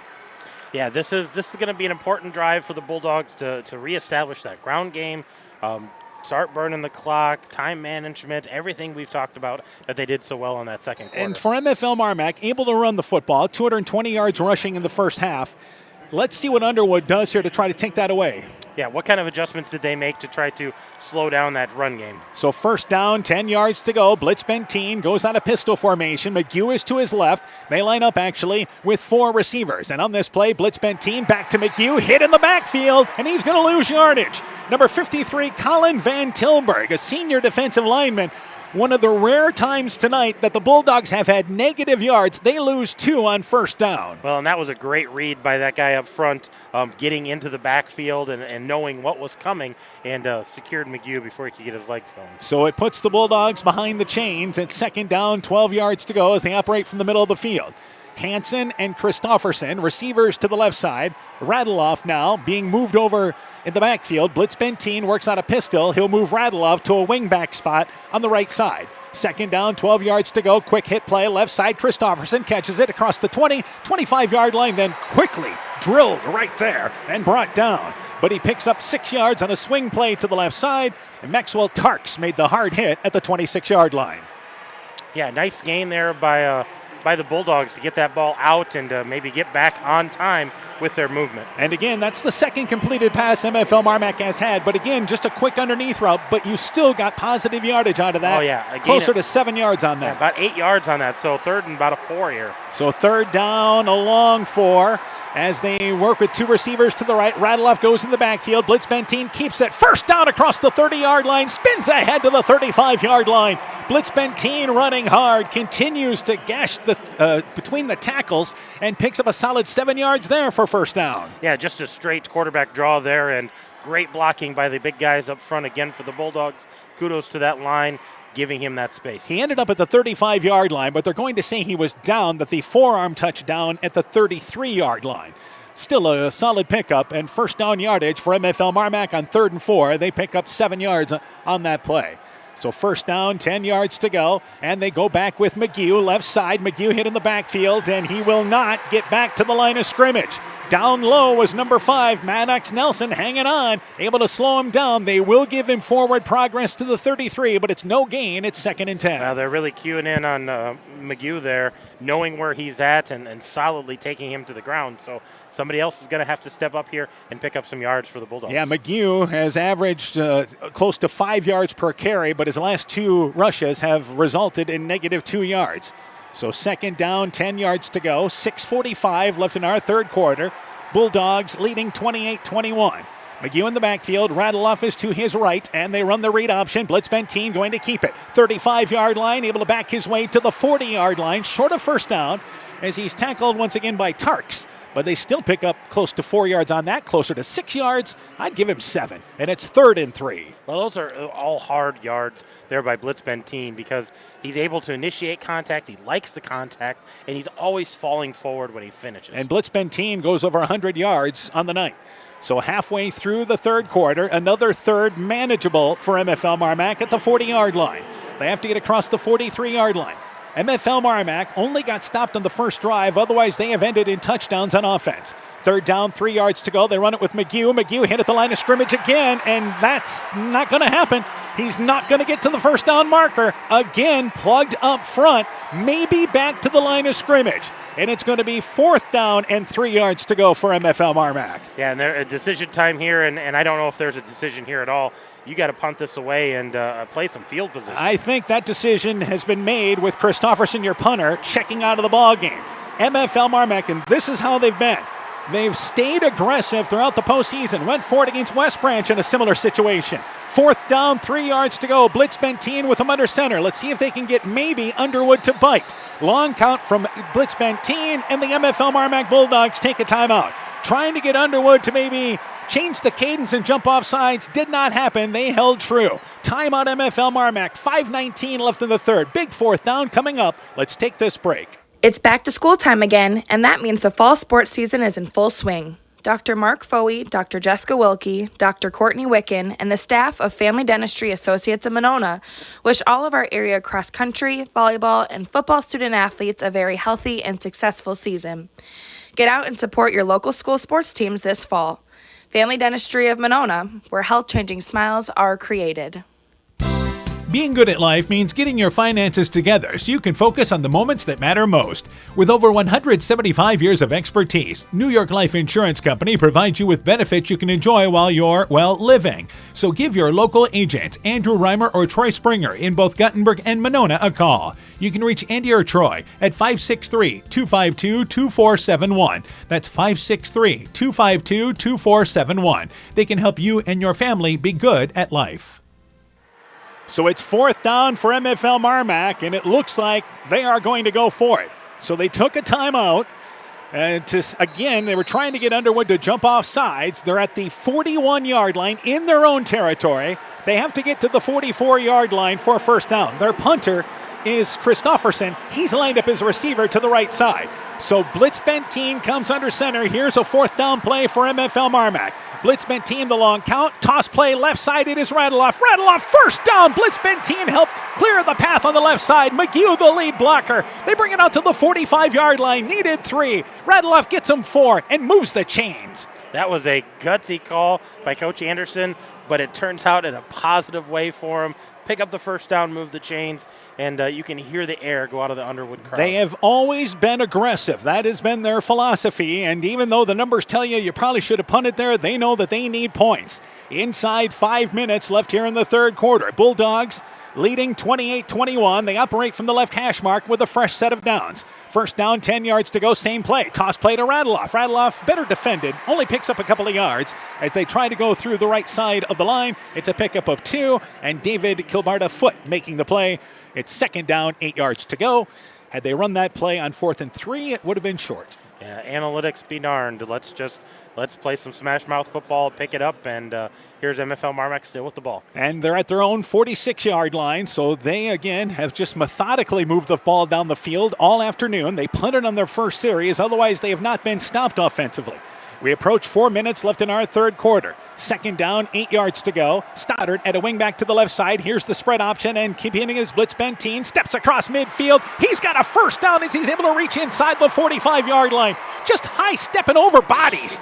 Down to the 44-yard line. 1st and 10 for the Bulldogs. That was a huge gain, and that was a big step over the pile, and he just kind of kept on it chugging. So Blitz Benteen, if it hasn't been McGew getting good yardage between the tackles, Blitz Benteen especially has been good at it. But another first down to the 44-yard line. Yeah, well over 100 yards there for Blitz Benteen with another 10-yard pickup. And 28-21, again the Bulldogs in the lead. Hansen is a receiver to the right. Radeloff and Stoddard in a double wing set. They go under center. First down, 10 yards to go. Radeloff goes in motion. Toss play left side. He's tripped up and able to fall ahead to the 42-yard line. That was an outstanding job by Maddox Nelson fighting off a block from McGew to at least reach out and get the legs of Radeloff, who falls ahead for only about a yard gain to the 43-yard line. Yeah. Second down, 9 yards to go. Yeah, they're doing a better job. Underwood definitely is getting into the backfield, getting through that first line of attack, but MFL MarMac still finding ways to create holes and get gains and move the chains. A great drive here in the third quarter. They've had the ball for quite a bit. And you've seen some toss plays they've run with Blitz Benteen as more of a blocker for some success. Stoddard is to the right. Radeloff goes in motion. Jet sweep around right end. Radeloff gets inside the 40-yard line, then leveled. And I mean leveled at the 38-yard line. And more importantly, he hung on to the football. He took a hit from number 3, Sam Schoening. But a pickup of about 4 brings it 3rd down and 5 to the 39-yard line. Yeah, 3rd and manageable here, and definitely in 4-down territory. But Bulldogs, again, want to keep moving the ball, picking this up, and a nice hard run that time by Radeloff. Schoening with a decleater, but Radeloff bounces up A-OK. To the 39-yard line, well, we said this. They went for it on their own 41-yard line, but they're in 4-down territory, right? Absolutely. They may always be in 4-down territory Hard tonight. to tell. 3rd down, 5 yards to go. Have to get to the 34-yard line for a first down. Radeloff to the right of McGew. They run the football, and it is McGew. Late handoff, and there's just nothing up the middle. Looked like maybe a little bit of communication. Blitz Benteen thought about pulling the ball out on the read option, but McGew ended up actually getting the ball a little bit behind him, and he maybe gets to the 44 or 39-yard line. No gain on that will bring up fourth down. Yeah, that hole was pretty plugged up, and I think that's what Blitzbentine was seeing, and he tried to pull that but knew it was too late, and McGew was just lucky to hold on to that. So now it's a situation where it's fourth down and a little longer, but you're at the 39-yard line, kind of a no man's land. So MFL MarMac is going to go for it here at the 39-yard line. Double wing set, Blitzbentine with him under center. They send it back in motion in Stoddard. Blitzbentine to throw the football, and before we get going, there is a flag from the far side, and we may have had movement against MFL MarMac. This will be the first penalty against MFL MarMac. It is false start against the Bulldogs, which pushes them back to the 44-yard line and makes it fourth down and closer to 10 yards to go, which may change their thinking now. It might. You know, they gambled when they were in their own territory. You hate to give the ball back to Underwood if you can pick it up, but fourth and 10. I think this is a punting situation now. I think you put this into the coffin corner, try to down it deep, and make them go the length of the field. Yep, and that's what they're going to do. I mean, 4th and 4 is a lot different. 4th and 4, 4th and 5, then 4th and 10. So the penalty makes the decision easier for MFL MarMac, and Christofferson comes in to punt the football away as he stands back at his own 45-yard line. Gets the snap, a light rush. He's angling it there right side, and the ball is going to go out of bounds, and this is not going to be a great kick. It went out of bounds inside the 30-yard line, but I believe they're going to mark it up here, and this is probably going to be close to about the 30-yard line. They say 27-yard line, so it ends up being a punt that goes a total of 17 yards. No return. He was angling for the corner, but he wanted to go inside the 20, not inside the 30. Well, and you know what he's trying to do. He's trying to push that thing down in the corner, but he had a lot of field on the left side, kicking from the right hash mark. Kick it over here in the corner and take your chances. So first down, 10 yards to go for Underwood. Trailing by a touchdown, $1:10 left in our third quarter. This is their third possession of this second quarter. They threw a pick six to start the quarter, then scored on a long bomb to get back within 7. They run it with Nelson. Nelson, a little running room up the middle. Across the 30-yard line, he's near the 35-yard line. Picks up 8 yards on first down. Elias Hatt up from the secondary for MFL MarMac. Second down, 2 yards to go. Really one of their best runs of the night. Yeah, that was a great run, 8-yard pickup for him. He's at 39 yards here, hard-fought, earned yards. Receiver split left and right. Second down, 2 yards to go. They'll send a wide receiver in motion there in Ravlin left side, and they go back up the middle with Nelson. He's got first down as he gets out near the 40-yard line. McGew in on the play. Also making the tackle there as well is Stoddard, but a positive yardage again moves the chains for Underwood as they're out to the 40-yard line. Yeah, he's finding some gaps here. The guys up front for Underwood doing a nice job of finding a hole and getting that run game going. So first down, 10 yards to go. Maybe our final play of the third quarter. Ravlin goes in motion from right to left. To throw the football is Lutt. Lutt left side. He's looking for Havlin. Sideline. Overshot inside the 30-yard line. Looking for Ravlin down the far sideline outside the numbers. Tracked down by McGew. McGew, the linebacker, he can go out and cover receivers, and he was stride for stride down that sideline. He was. That ball just a little overshot, but Lutt threw that from his back foot. He didn't even step into that throw, just kind of lofted it up there and a little too much mustard on it. So it's now second down and 10. The clock stops there. The incompleted pass with 19 seconds left in our third quarter. Receiver split left and right. They'll send again Ravlin in motion from right to left, and they look to throw the football. Lutt rolling left side out of the backfield. The pass overshot, looking for Van Fossen in the flat on the left side. Just tried to flip it out there. He was covered by McElwain, and that's the reason why the ball sailed. He had to throw it over the outstretched arms of McElwain. It's incomplete. 3rd and 10 now for Underwood. Yeah, just an interesting different play there, trying to just sprint out the quarterback and instead of letting him sit in the pocket and just flipping it out there to the receiver and not able to hook up on that one. 3rd down, 10 yards to go. 3 receivers to the left, a receiver to the right. They have to get inside MFL MarMac territory for first down yardage. On 3rd down and 10, Lutt to throw the football again. He's got time, flushed out of the pocket, hit by Blitzbentine, and he fumbles, and the Bulldogs have it at the 30-yard line. Blitzbentine came in and blindsided the quarterback. It's a loss of yardage, and the Bulldogs take over 1st and 10 on the second turnover of the quarter forced by the defense. I think that was McElwain. Tristan Kane had a chance at it, but I think McElwain ended up on that.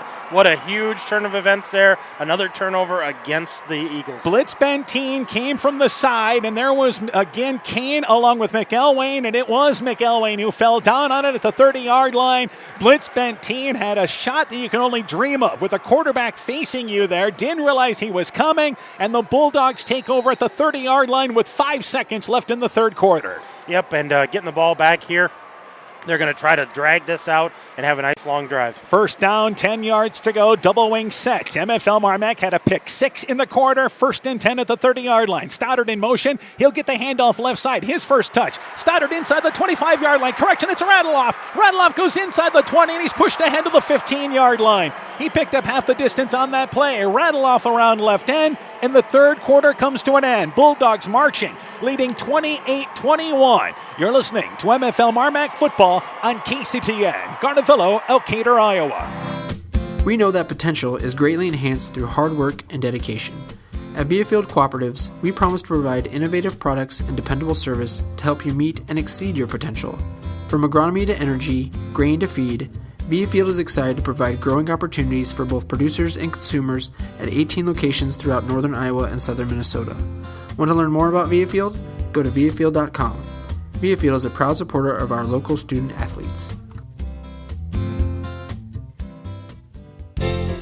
The Woodland Eye Clinic in Elkader and West Union are proud sponsors of high school sports. We are committed to bringing our patients the highest level of total eye care with detailed one-on-one attention. Our offices offer the newest technology and equipment with a professional team of experienced staff that is committed to you. Call us today for your next total eye care appointment. The Woodland Eye Clinic in Elkader and West Union supports all of our local athletes taking the field or court this season. It's pretty unusual for a bank to be 100% employee-owned. And Freedom Bank wouldn't have it any other way. Employee-owned means we're not just your bank. We're your friends and neighbors. We value being active community partners, and we believe in donating generously to local causes. We empower success, not just for our customers, but for our communities as well. Visit Freedom Bank in Elkader, Monona, Postville, Waukon, and Decorah, or online at freedombnk.com. Member FDIC. MFL MarMac football is brought to you in part by Nathan Welch Excavating Inc. in Monona, Superior Building Center in Monona, Havlicek Trucking in Monona, Chad Huschild Logging in Farmersburg, Allen Roofing and Construction, your one-stop shop for all your construction needs. Ems Machine and Manufacturing in Monona, Norby's Farm Fleet in Northeast Iowa, Guttenberg Municipal Hospital and Clinic. Check out career opportunities at guttenberghospital.org. And Furniture Showcase in Oldwine, lighting showroom, flooring, furniture, and window treatments.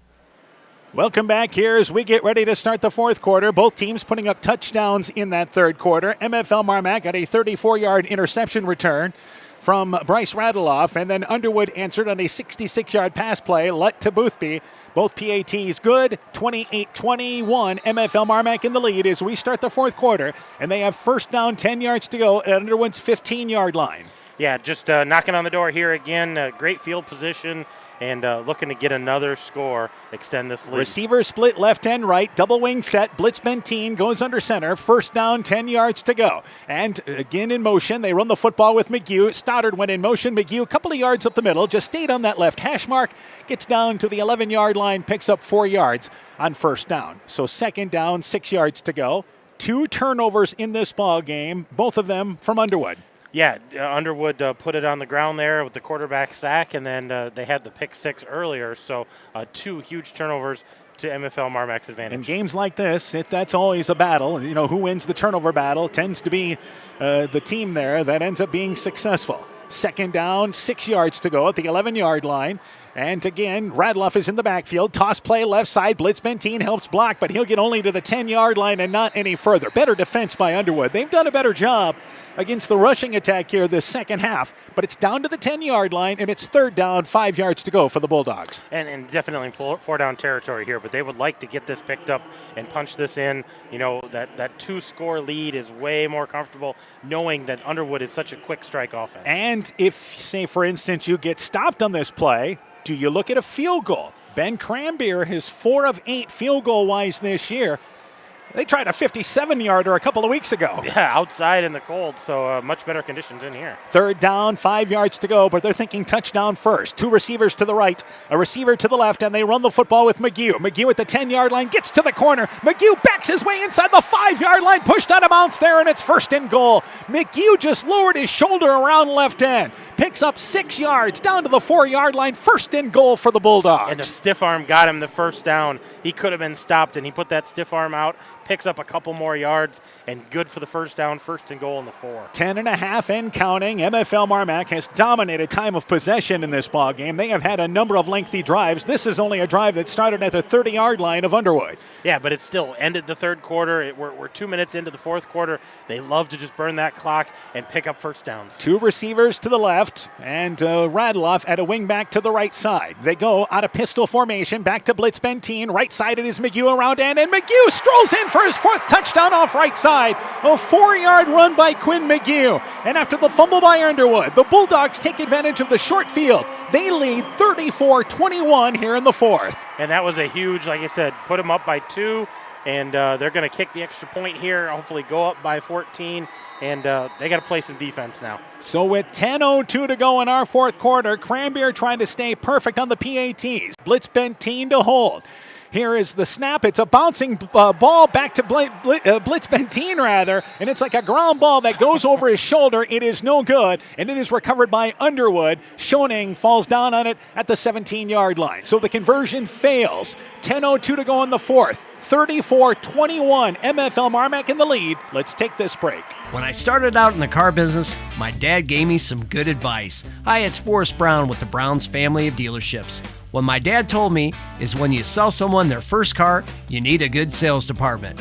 But if you expect to sell them their 2nd, 3rd, and 4th car, you better have a great service department. Visit any one of the Browns family of dealerships in Guttenberg, Elkader, West Branch, or Victory Ford in Dyersville and find out why Browns is your hometown dealer, no matter where your hometown may be. Stronger, farther, faster. It all starts with good nutrition. Clayton County Farm Bureau is proud of our livestock farmers who provide high-quality protein needed to fuel our young athletes. The ultimate pre- and post-game fuel-up can be found in meat and dairy foods grown right here. Meat and dairy are natural sources of essential vitamins that support health, energy, and performance. We know our student athletes are the real deal, and Iowa's livestock farmers are committed to helping them reach their goals. To learn more, visit realfarmersrealfoodrealmeat.com. This is Chris Holbert, General Manager of Hall Roberts Son Incorporated in Postville. We would like to wish the area student athletes both a safe and successful sports season. We have been a community-based company since 1864, servicing and supporting the area ag industry with products necessary for daily success. We look forward to continuing to serve and support both the ag industry and high school athletes in our surrounding communities. Thank you and good luck from the families at Hall Roberts Son. Broadband is more important and versatile than ever, and you no longer need a home. We get back to action here. Sorry about that. We cut that break short. That's our first mess up here running the board today. But it is MFL MarMac leading 34-21. And that was a 4-yard run by Quinn McGee, but the PAT there never had an opportunity. It was a bouncing snap back to Blitz Benteen. But MFL MarMac forcing a turnover. 2 turnovers forced. That's both their touchdowns here in the second half. Yeah, and we talked about that. Sometimes that's the difference in one of these tightly played ball games. And right now, MFL MarMac is winning that turnover margin. Cranbeer to launch it away from the 40-yard line. Underwood trailing by 13. A good kick there, and it is by Robertson. And he fields it middle of the field at the 2-yard line. Brings it left side. He's across the 20-yard line. Steps across the 25-yard line. Still on his feet on the near side, and he brings it out to the 30-yard line. Tackled by Hunter Christofferson. That is a 28-yard return. Underwood has first down, 10 yards to go at their own 30-yard line. You hope that PAT does not come back to bite MFL MarMac, but they have been good PAT-wise this year. Cranbeer 40 of 44. Coming into tonight, he was 4 of 4, so he's actually 44 of 48 on the season. Yeah. But that one doesn't count as an attempt. That doesn't count as an attempt, nope. So first down, 10 yards to go. 3 receivers to the right, a receiver to the left. Under 10 minutes left here in the fourth quarter. They run the football again, and it is Nelson. He's got a big hole up the middle. Nelson near first down yardage out to the 39-yard line. Picks up 9 yards, tripped up by Braden Gordon, but a 9-yard pickup on first down. Well, Matt, he's had a nice second half here. Maddox Nelson, a 1,300-yard runner, and he's pushing 50 yards now. Second down, a yard to go. And once again, they go to Nelson. Nelson, first down across the 40-yard line, picks up 2 yards. That is it, but that will move the chains. Jones in on the tackle for MFL MarMac, but first and 10 for Underwood. You can still run the ball if you are Underwood with 9:27 to go here in our fourth quarter. But time is running out. They may have to pick up the pace a little bit here. Well, and they move pretty quick anyway, not huddling, taking signs from the sidelines. First down, 10 yards to go as they come up again. They act like they're going to snap it. Then the entire team looks over to the sideline. That's the near side now. And it's, again, first down and 10. To throw the football is Lutt. Lutt's got time. He's looking long, looking for Boothby. Double coverage. Intercepted by Christofferson at the 25-yard line. Christofferson makes an over-the-shoulder catch and jumps the route. The third turnover forced this second half. And the Bulldogs take over at the 18-yard line. Well, you saw Christofferson read that so well. He was the help over the top in the defensive secondary, and he just read that ball as a receiver, and he went and caught that like he was en route and just fell to the ground. What a great interception for Christofferson. So first down and 10 yards to go. Elias Hatt was also in the coverage, but it was Christofferson in the double team. And Boothby, the top receiver, who has just hurt MFL MarMac tonight in this ball game. They were trying to go deep to him again. Yeah, he's got 160 yards, a couple of touchdowns receiving, and they were trying to get a quick strike to him once again. So first down, 10 yards to go for MFL MarMac at the 18-yard line, leading 34-21. Two receivers to the left, a receiver to the right. Blitz Benteen on a pistol, runs the football. He's got first down, breaks a tackle at the 30. Here's Blitz Benteen near side to the 40-yard line. Spins as he goes inside the 45-yard line. Pushed down there by number 7 in Bayshore, but a big run by Blitz Benteen, and he may be cramping up on the sideline, and he's had a busy night running the football. He deserves a break. Yeah, he's like, I'm getting tight here, with the heat on the turf and being indoors, so this may just be a cramp. But there's another 39 yards for Blitz Benteen. They have not really had an answer to slow him down, have they? They haven't. He's been a hard runner and faked out the one guy, kind of left him in his dust and tried to stiff arm another. Yeah, you can tell it is a cramping issue because they are working on Blitz Benteen on the Underwood sideline. The Underwood, their sideline medical officials quickly came over. So did MFL MarMac's on that side. But Blitz Benteen is able to get up, and you can see him kind of gingerly walking. And they've got some, once again, water to get him quickly taken care of. And I think MFL MarMac may take a time out here. They might. Just to give him a little more time. Yeah, they want him in the game and, get some water, get some salt in him. We always talked about drink some pickled juice, eat a bag of chips, get some salt in you. And Blitz Benteen able to walk over to the sideline. We'll keep it here during this timeout.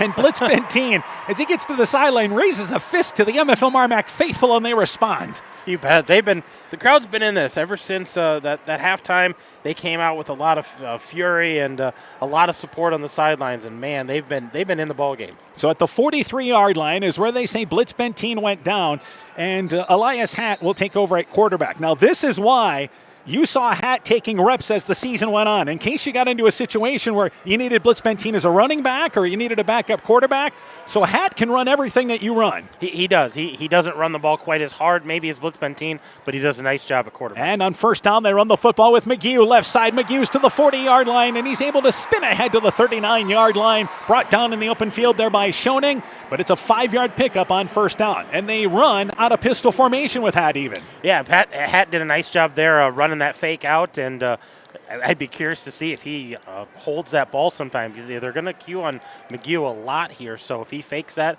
and boots it out to the right, he might have that opening. Second down, 5 yards to go, and Hatt continues at quarterback as Blitz Benteen on the sidelines here, and two receivers to the right. Radloff is at a wingback to the left side. Hatt continues on a pistol formation. McGew is to his left, and they go back to McGew. Same play, and before we get going, there must have been movement up front.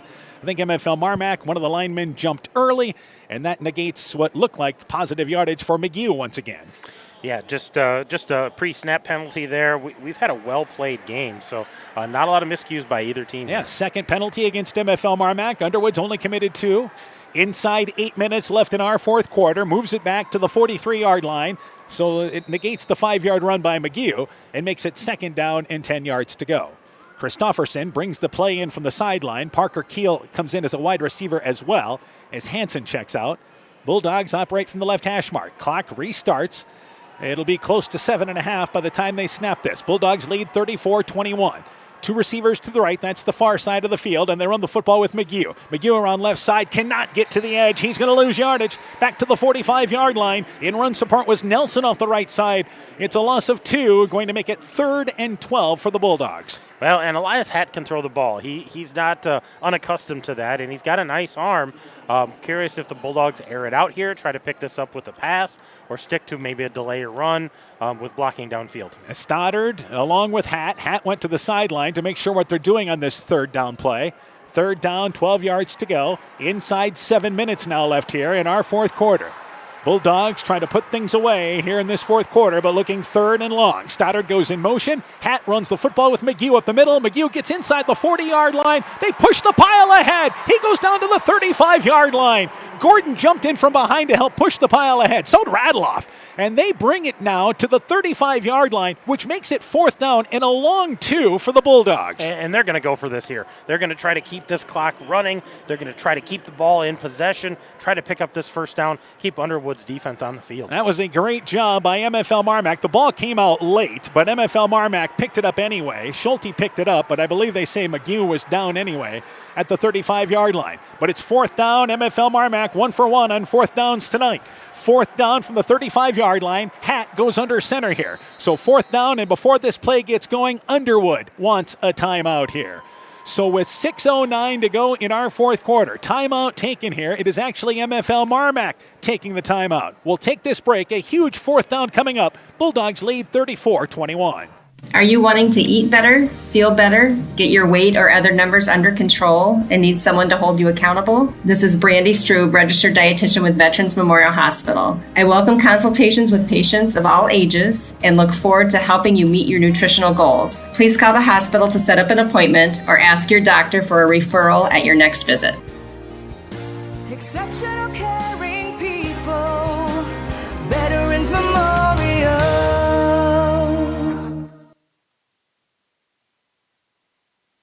6:09 left in the 4th quarter. MFL MarMac leads 34-21. They have 4th down, 2 yards to go from the 35-yard line in Underwood territory. This is where you look at it. Every 1st down, another 2 minutes comes off the clock. Yeah, the clock is on your side. You want to burn as much of that clock as you can, keep the possession. You know Underwood can strike quickly, so you want to keep your offense out on the field. But I think Blitz Bentini is back out there. He's in the huddle here. Helmet went on. He went back on the field. He may keep this ball to pick up the 1st down. Well, they've done a great job running just the spread option where he has taken a snap back and then just taken a step ahead. So the good news is they're able to get Blitz Bentini back in at quarterback after he left with cramps moments ago. 4th down, 2 yards to go. In the backfield, McGew, Radloff is to his left. 4th down and a long 2 for the Bulldogs. Blitz Bentini with him under center. And on 4th down, a long count. Blitz Bentini snaps it left side to McGew. McGew keeps the legs churning. 1st down. He's inside the 20. Breaks through. 10, 5. Goes in for the score. Touchdown. Got it. Quinn McGew with his 5th touchdown of the game. This his most impressive run. A total of 35 yards. And the Bulldogs lead 40-21 halfway through the 4th. Wow, that was a nice run to pick up a 1st down. He had blockers with him, and they were pushing him forward, and all of a sudden he springs loose, outruns the defense. He's in for his 5th score of the night. He has been the workhorse tonight for sure. They have put a 40 burger on the scoreboard here. Yeah, this is incredible because Underwood does not give up points. So it's 40-21. Blitz Bentini to hold. The spot is down. Cranberry's kick is up. There's a flag. The kick is good, but there is a flag as MFL MarMac may have moved up front, which will push this back a little bit. But that is the 3rd turnover by Underwood and the 3rd turnover MFL MarMac has capitalized this 2nd half. That's been all their scoring. Yeah, that's been the difference here is they've able to capitalize on their turnovers and keep Underwood on their heels, and they got a big road to kind of get back into this now. So the penalty, false start against MFL MarMac, pushes them back 5 yards, and they will now try the PAT. So this will become a 25-yard PAT once again for Cranberry. So Blitz Bentini to hold. Again, And we wait for the snap. Snap is there. Spot is down. Kick is up. It is high enough, long enough. Put it on the board. That would have been good from 50. 6:01 left in the fourth. Bulldogs 41, Eagles 21. You're listening to high school football from KCTN Sports. Inspiring changes to a happier, healthier you is what they do at Clayton Drug, now offering free delivery of prescriptions to the Monona area. To find out more, call 563-245-2530. Clayton Drug can help you transfer your prescriptions quickly and easily to their pharmacy. Clayton Drug is committed to helping you achieve the highest quality of life possible. Clayton Drug, connecting the communities of Elkader, Strawberry Point, and Sumner to serve all in between.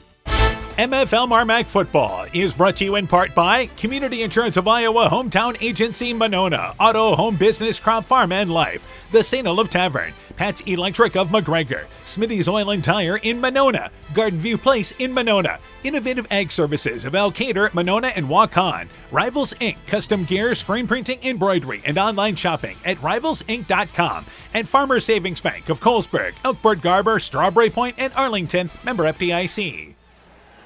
Welcome back to the Unidome. MFL MarMac again. It was an interception by Hunter, or rather I should say number 3 in Brandon Christofferson, not number 15, Hunter Christofferson. It was Brandon Christofferson with the interception. But in the Bulldogs, an impressive drive, and McGew with his 5th touchdown, 35-yard run.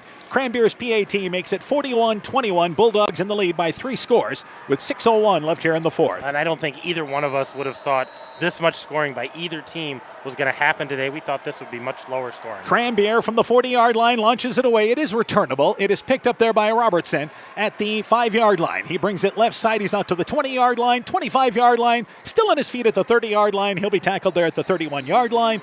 It is a 26-yard return, and it's first down, 10 yards to go for Underwood at their own 31-yard line. Again, Underwood, a team that is 10-1. Their lone loss to was Van Meter, and Van Meter is in the semifinals in Class 2A. They lost by a touchdown.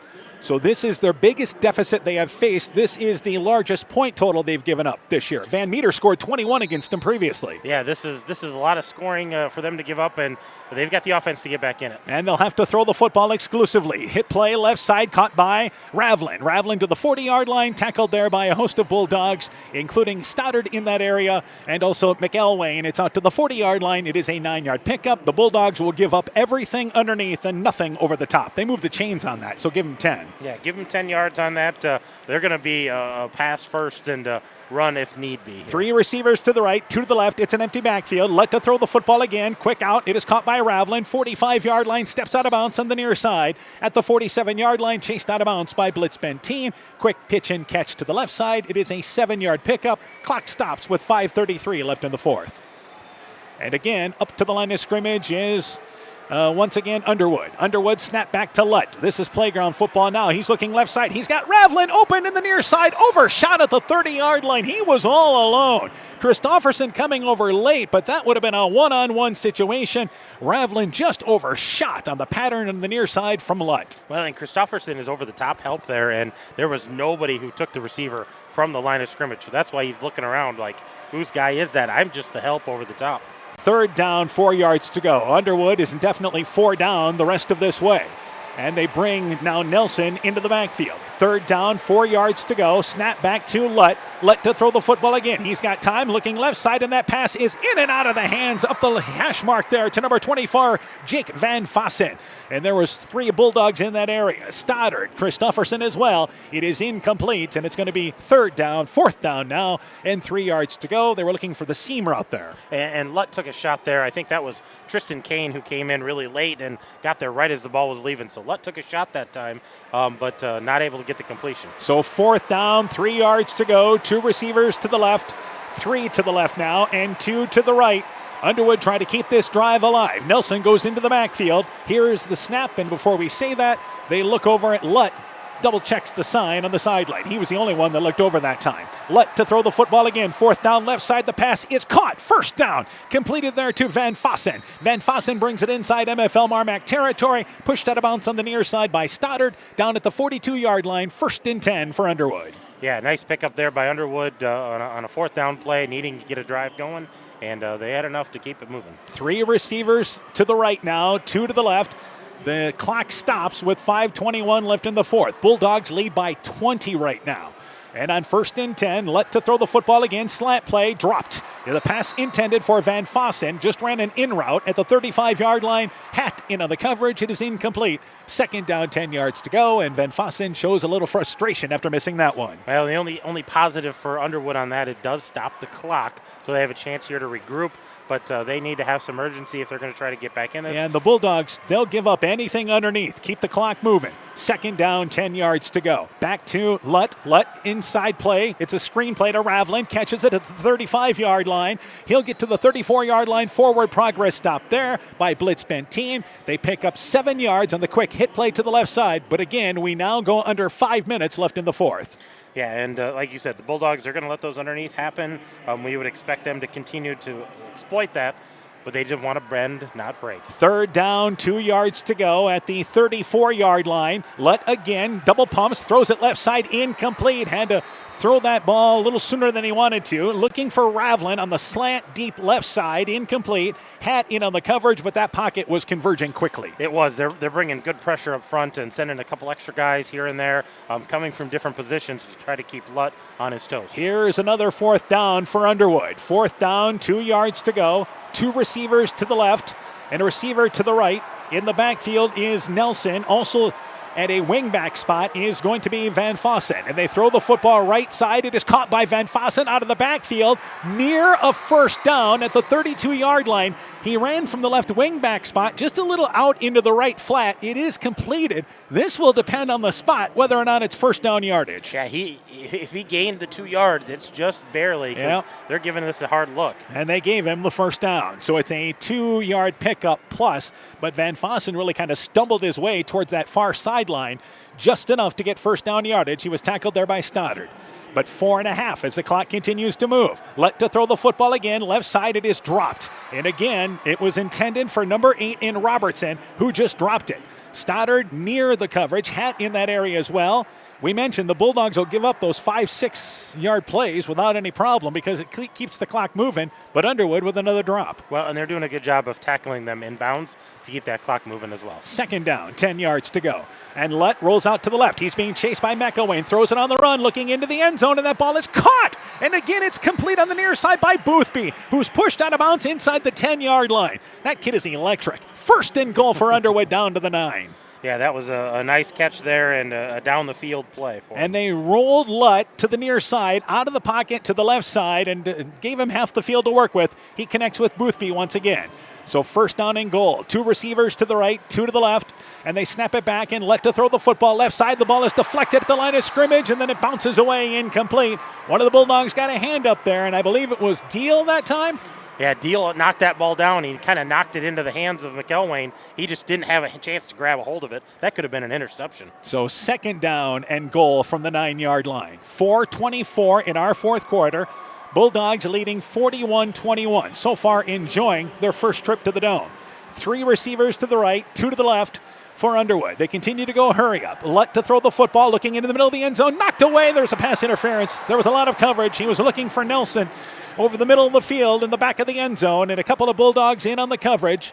Radloff was in that area, as well as Blitz Benteen, and there's going to be a penalty against MFL MarMac in the end zone. Yeah, they converged on that a little too quick. Both of them coming from both sides, and they're going to give that half the distance to the goal. Blitz Benteen actually called for the pass interference penalty, so it moves it half the distance to the goal, gives them a 1st and goal at the 5-yard line. I think this will still be 2nd down, correct? Well, it should be an automatic 1st down, right? I think this is, they're going to go 1st down. You're right. 1st down and goal inside the 5-yard line. 2 receivers to the left, a receiver to the right. They run the football with Nelson. Nope, Lutt's going to throw it out of the backfield. That pass is caught. That's Van Fossen from the left halfback spot. Gets to the right side, and he gets down to the 1-yard line. Tackled outside the hash mark on the right side. That is McElwain and Blitz Benteen making a tackle. We go inside 4 minutes, and Underwood goes down to the 1-yard line, 2nd and goal. But again, clock continues to move, and a great job by the Bulldogs keeping him from extending to get out to the end zone. And now they run a quarterback sneak. There's a flag before this play gets going. There is no word yet from the officials whether or not they got in from the sneak, but I believe the penalty is against Underwood, and it is going to be a false start there against Underwood. Well, and I'm looking at the clock, Dan, and they've still got third down on the clock, and they've got third down on the field because that penalty didn't get them enough for the first down. So I think we're sitting at 3rd and goal here on the 1 yard line. Third down, goal, we'll call it, back to the 6-yard line. And now I believe we have a timeout for an injury. We have an MFL MarMac player in the end zone once again. That is cramping up. And is that Blitz Benteen back down there? I think that's Blitz Benteen again, yes. Yeah, so Blitz Benteen, who has had a big night rushing the football tonight, but you forget what he does on defense for this Bulldog team. Yeah, he's on the field a lot, so he's cramping up again. I think that looks like number 3, so that might not be Blitz Benteen this time. That might be Christofferson. We'll double check. It's hard to see the number here. Yeah, just from where we're at, and it's in the middle of the end zone. But we'll look over as they take an official's timeout. We thought maybe it was Blitz Benteen because he was the one that earlier was cramping up, and it is, I believe, number 3. It is Christofferson. So it's a little bit different here. You've been playing outside the last couple of weeks. Cold and wind and some nights rain this season. It's a comfortable 71 degrees here at the Unidome tonight. It's hot down on the turf. If anybody hasn't been down there and played on it, you do lose a lot of water, a lot of heat, so you got to stay hydrated, and these guys just aren't used to that. You see Christofferson, he's got his hand, they help him up. He was just kind of sitting up with one of the knees sitting up, gets up, and he's able to walk over to the sideline. So it's the second Bulldog that has dealt with cramping issues, but you're talking about Christofferson, who has an interception in this ball game. So, I mean, he's done quite a bit of running tonight in this game. He has. He's Blitz done a lot. Blitz Benteen has over 100 yards rushing, so these guys have worked hard. 3:52 to go in our fourth quarter. It is 3rd down and goal back to the 6-yard line. 2 receivers to the right, 2 to the left as we return to action. Underwood trying to make it a 2-score game. And now they move Nelson out of the backfield. He's a slot receiver and goes in motion from right to left. Snap back to Lett. Lett throws it to, once again, Nelson out of the backfield, catches it left side, strolls in left side for the score. So again, Underwood answers after the turnover and MFL MarMac grabbing control. Underwood, some life. A 6-yard touchdown pass. Lett that time, left side to Nelson, and it's 41-27 with 3:47 to go. Yeah, nice. That's his first catch tonight, Maddox Nelson. He's been primarily their number 1 rusher, but a catch for a touchdown and a score for the Underwood. So a 6-yard pass play to Nelson. They will try the PAT. The spot is down. Bayshore's kick is up. High enough, long enough, you can put it on the board. 3:47 to go. An onside kick likely coming up. Bulldogs lead 41-28. Let's take this break. Hi, this is Cody from Torkelson Motors in Elgin and Walk-On. At Torkelson Motors, we believe that student involvement in activities is a great way to help grow our communities, and we are proud to help sponsor this game for your enjoyment. We've been serving Northeast Iowa since 1926 and appreciate the business that our customers have given us and the support they provide to our area schools and communities. So the next time you are in need of a new or used vehicle or a repair, stop into Torkelson Motors. We've been selling cars the old-fashioned way with a friendly smile and a handshake right here next door in Elgin and Walk On. MFL MarMac Football is brought to you in part by Community Insurance of Iowa, Hometown Agency Monona, Auto, Home Business, Crop Farm, and Life, the St. Olaf Tavern, Pat's Electric of McGregor, Smithy's Oil and Tire in Monona, Garden View Place in Monona, Innovative Ag Services of Elkader, Monona, and Waukon, Rivals Inc., custom gear, screen printing, embroidery, and online shopping at rivalsinc.com, and Farmer Savings Bank of Colesburg, Elkburg Garber, Strawberry Point, and Arlington, member FDIC. 3:47 to go in our fourth quarter. MFL MarMac leading 41-28. Underwood, by the way, does have 3 timeouts to work with here. So I think this is a case, though, they've got to try an onside kick here with 3:47 to go down by 13. You've got 2 choices here. You've got the straight onside kick, so you can kind of put it on the ground, try to get it to bounce off somebody, bounce up in the air so you can go get it. You can kind of pooch it and try to outrun it, but they look like they're lined up to put this thing on the ground and hope it bounces off an MFL MarMac Bulldog. MFL MarMac has 9 guys between the 45 and 50-yard line. Radeloff and Stoddard, Christofferson rather, stand back at the 30-yard line, so they are not expecting this to be a deep kick. Bayshore from the 40-yard line kicks it right side. MFL MarMac comes up and gets it, and they're down there at the 48-yard line. Heads-up play there by the up back for MFL MarMac, and I believe that was number 4, Elias Hatt. Hatt did the right thing. get the ball before it gets to that big hop. He caught it there, chest level, falls down at the 48-yard line, and the Bulldogs have 1st and 10. Yeah, good aggressive play by Elias Hatt to go get that ball. It never had a chance for that second hop, and, if the Bulldogs can keep the ball on the ground, get first downs, burn clock, they're going to see themselves in the final next Thursday. I would think that Underwood would probably start to use their timeouts right away. I mean, they've got to get. They have to. Their only chance is to get a 3 and out. If MFL MarMac gets a first down, that would put Underwood certainly a little further behind. Down by 13 points, MFL MarMac, Blitz Benteen at quarterback. Radloff in the backfield with McGee. I don't think you expect anything fancy, and they run it left side with Radloff. Radloff maybe back to the line of scrimmage. Couldn't bounce it a little further off the left side. It's only a gain of a yard. Tackled by Jensen. Forward progress, if that. It's 2nd down, 10 yards to go. And yes, Underwood will use their first timeout. Yep. So 3:41 to go. Timeout by the Eagles. Bulldogs trying to salt it away, leading 41-28. Let's take this timeout. Hey, sports fans, take a timeout and call Garms Financial Services. Their team of agents can show you how to save money on all your insurance needs with Grinnell Mutual. Whether you need auto, home, farm, crop, or business insurance, Garms Financial Services has you covered. You'll also receive quality protection, expert advice, and local friendly service. Call Brian Bugenhagen, Cheryl Wagner, Emily Bazin, or Kayla Olson today for a free competitive quote. Garms Financial Services in Elkader, your trusted choice agency. At Al-McKee Clayton Electric Cooperative, we provide more than energy. We also provide ideas to help keep you safe. Did you know light bulbs can reach 300 degrees Fahrenheit and are an often overlooked fire hazard? Overloaded outlets or faulty wires can also cause fires. Never run appliance or extension cords under rugs or furniture, as the cords can overheat and cause a fire. At Al-McKee Clayton Electric Cooperative, we care about keeping you safe. That's the power of human connections. Al-McKee Clayton Electric Cooperative, your Touchstone Energy Cooperative. 2nd down, 10 yards to go for MFL MarMac. Bulldogs leading 41-28. Underwood just used their first time out. And MFL MarMac figures to play it close to the vest here. Yeah, absolutely. They're going to keep the ball on the ground, keep it secure. Don't cough it up here. No turnovers. Try to get first downs. So on 2nd down, 10 yards to go. Blitz Benteen runs it up the middle. McGee goes to the 45-yard line, still on his feet, pushing ahead to the 40-yard line. Boy, McGee has had a great game. Down to the 39-yard line, picks up 8 yards. It's 3rd down and short for the Bulldogs. That was just a huge gain. McGee keep the feet going, and had a host of blockers with him there. The pack gets him almost to that first down. So 3rd down and short. Underwood does not decide to use their second timeout, but again, it's 3rd and short now here. So what they're thinking is, if we give up a first down, then we've got to start to use the timeout. Yep, and they need to stop here. They know they're going to have to face a 4th down as well. 3rd down, a yard to go. Receiver to the right side, but that's just to pull one of the defenders from Underwood away. 3rd down and short. Blitz Benteen, left side, actually up the middle. McGee, first down. McGee just stayed on that left hash mark, brings it down to the 35-yard line. 3rd and 1, he picks up 5 yards. And the Bulldogs' running game has been just outstanding tonight as they've moved things up front, just pushing Underwood down the field. Well, we talk about that balanced attack that they have in the running game, and they've got 2 guys over 100 yards, 2 more that right around that 50-yard mark.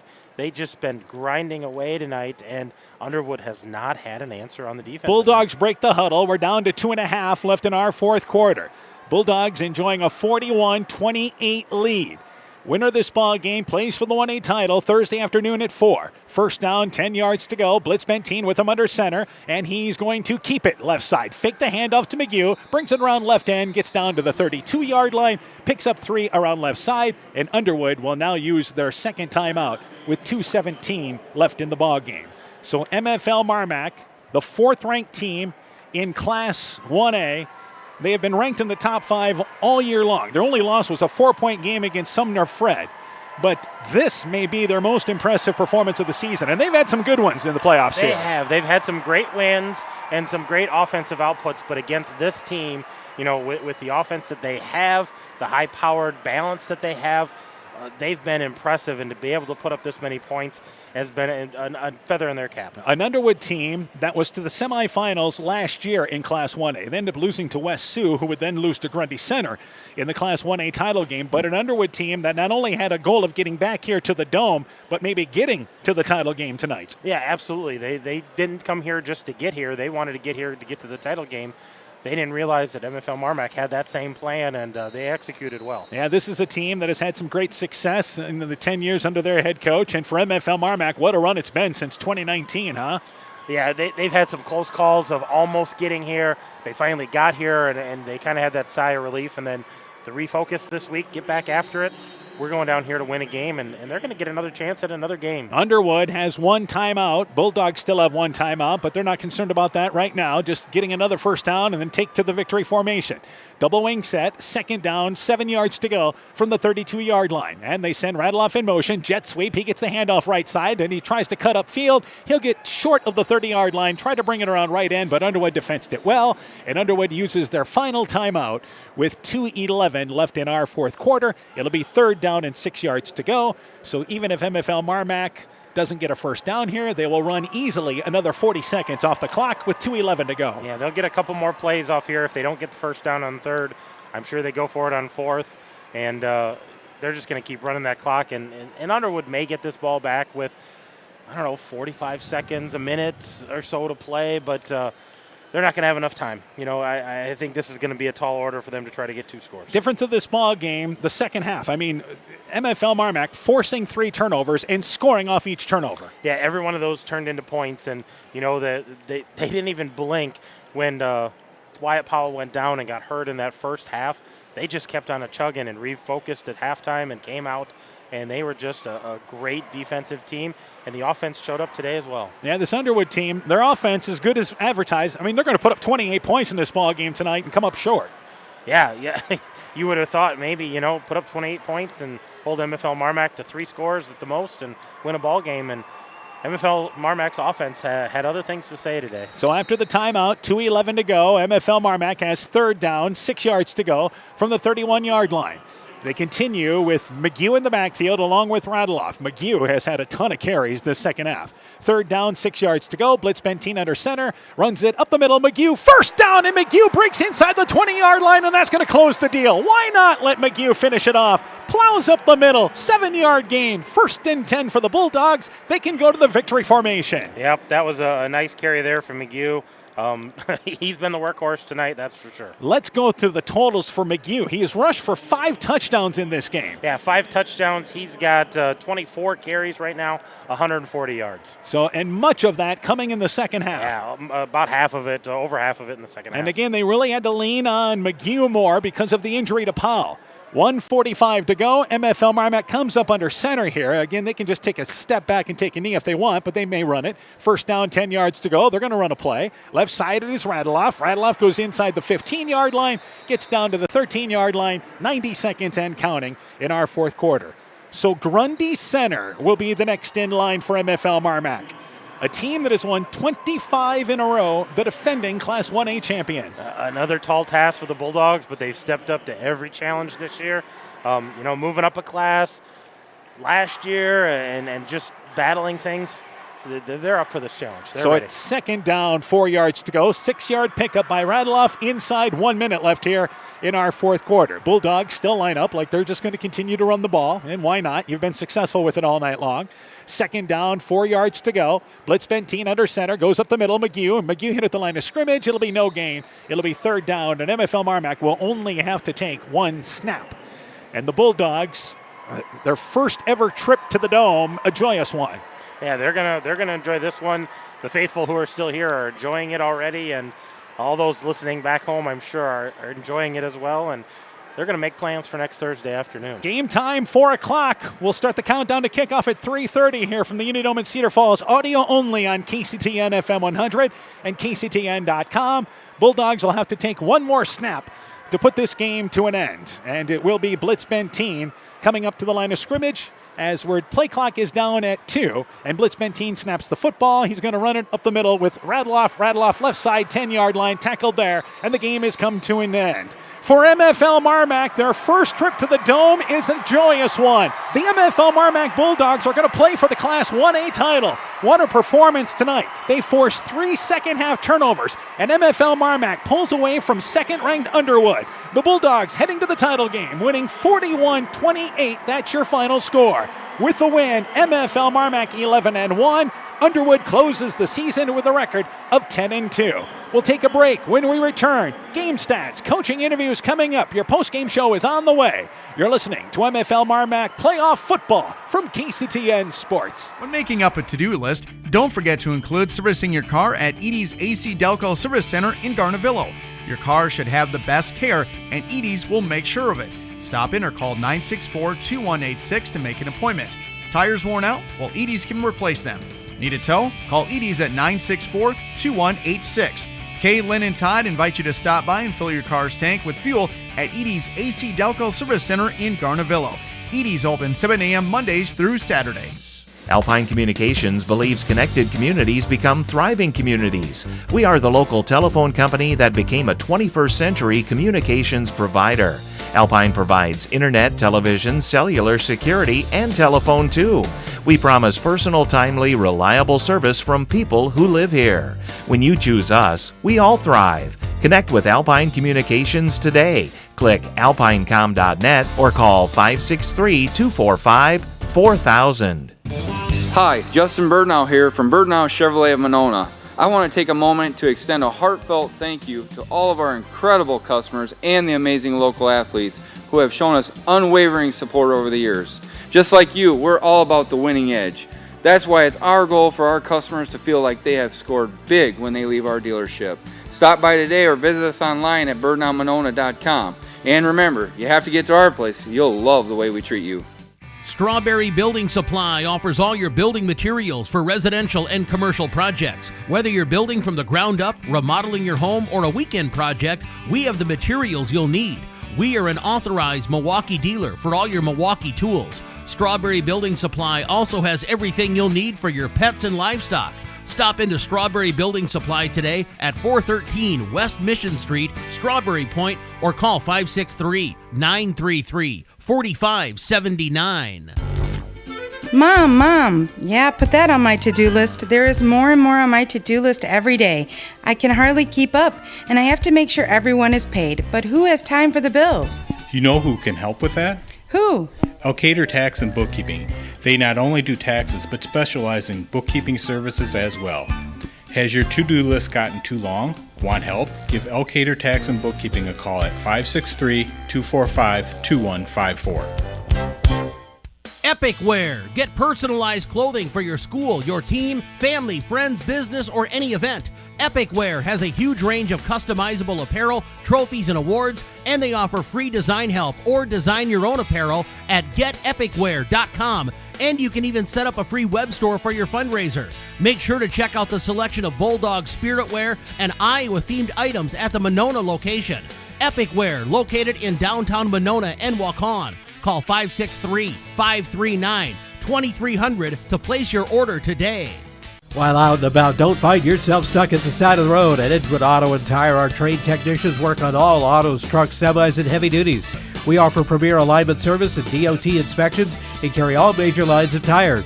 Call or ask about our current tire rebates. If you're in a bind and need a tow, give Underwood Auto and Tire a call at 563-928-7333. Available 24 hours a day, 7 days a week.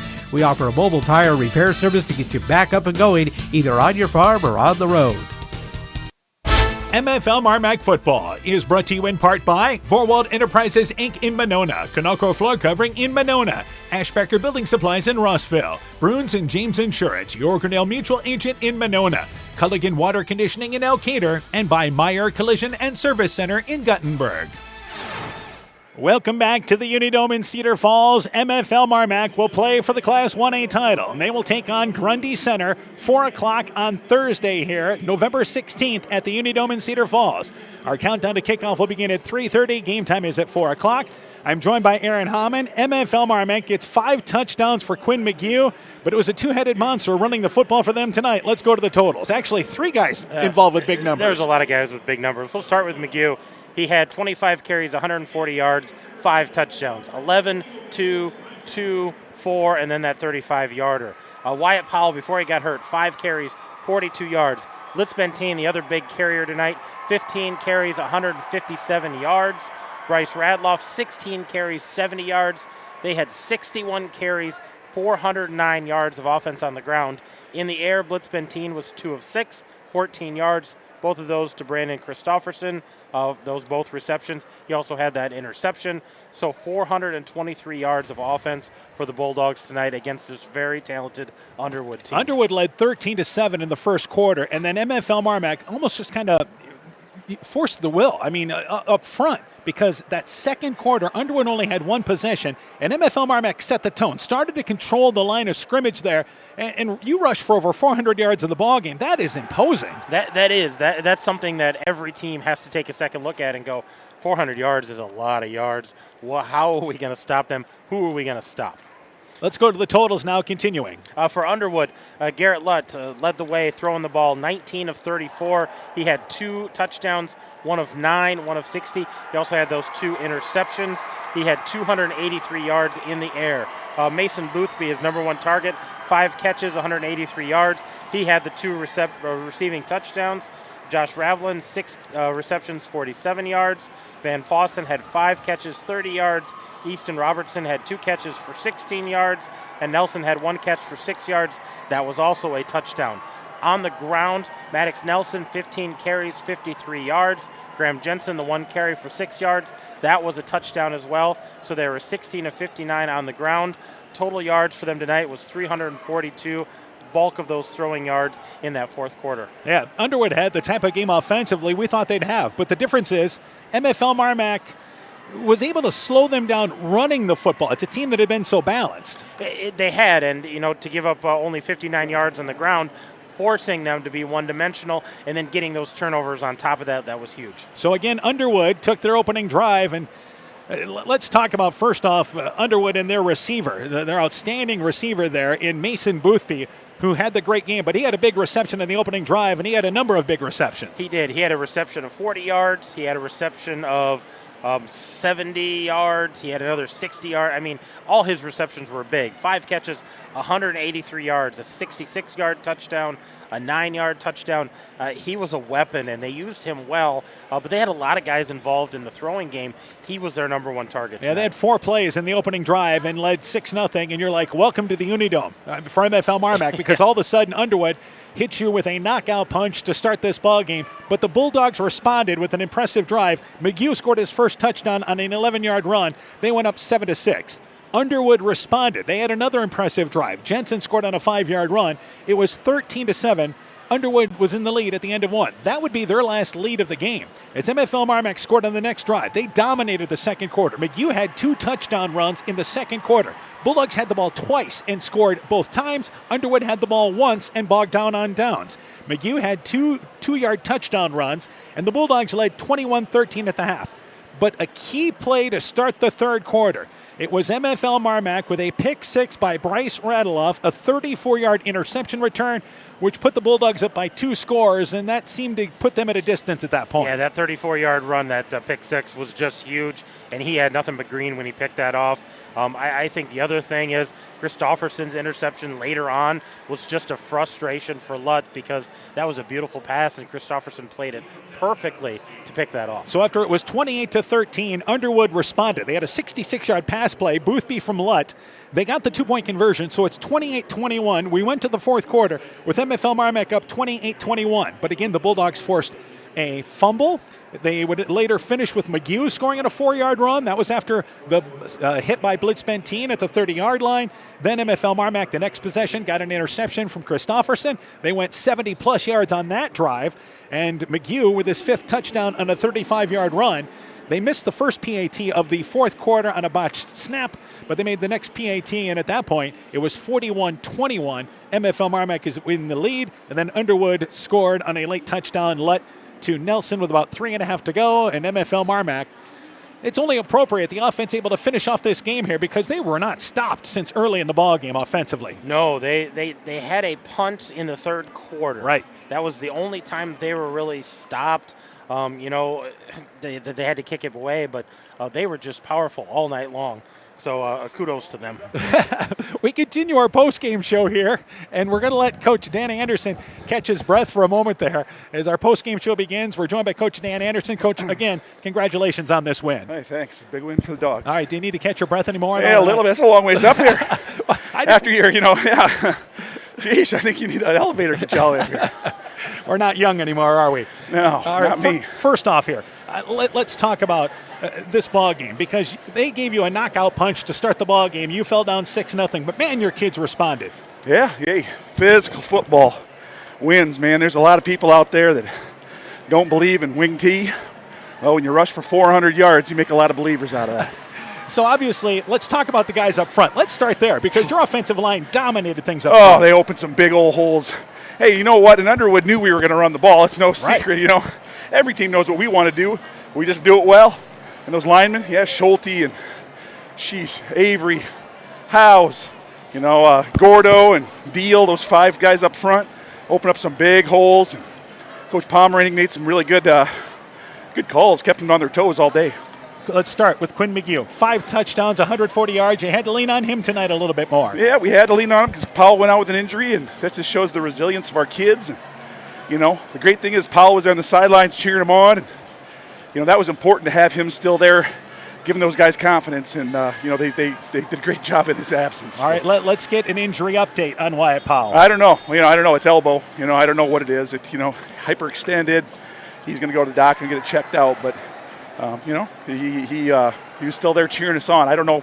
I have no idea how bad it is. The big thing is, this is a team that's experienced, and they weren't rattled by that. No, they weren't. That was great. If you would have probably told me for this game, hey, your bell cow, Wyatt Powell, goes out in the first quarter with injury, you can't play the rest of the game, you still put up 41 points and 400 yards rushing, I'd probably question you a little bit, but that just those credit goes to those guys up front. You mentioned McGee with the big game, but Blitzbentine just continues to grow as a runner. Oh, man, he was running hard and, made good reads again. That midline stuff's hard to stop, and we're making that defensive tackle there, make the decision, is he going to tackle Quinn or is Carver going to pull it? And that, again, that's really difficult when we run so many different running plays, you can hit so many different spots, and then when your quarterback can run like that too, it's a real weapon. Yeah, Bryce Randolph added 70 yards. Wyatt Powell had 42 before going out with an injury, and everybody involved again. Yeah, everybody was involved and stuff, and good job for our defense. That team, average. That's the highest scoring offense in the state of Iowa. Yeah. And then we knew they could throw the ball, and they did throw it well a few times, but we were able to finally get a little pressure on them, get a couple, some hits on the quarterback. Caused him to cough one up, and he threw a pick there, so got a couple turnovers, which were huge because those guys can score a lot of points. Obviously, rattle off the pick 6 to start the third quarter was huge. Huge. Yeah, it was on the other side. I couldn't even really see. I couldn't see until I saw on the film there, but he made a great break on that ball and stepped right in front of him, and we had to mix it up with a lot of zone, a lot of man, kind of like we did against Regina, but these guys, those kids really played their hearts out today. And then Blitzbentine had the sack, which led to the fumble as well. Right, yeah, he really brought the heat off the edge there that one time, and we put that in this week, something a little bit different with a little bit different look.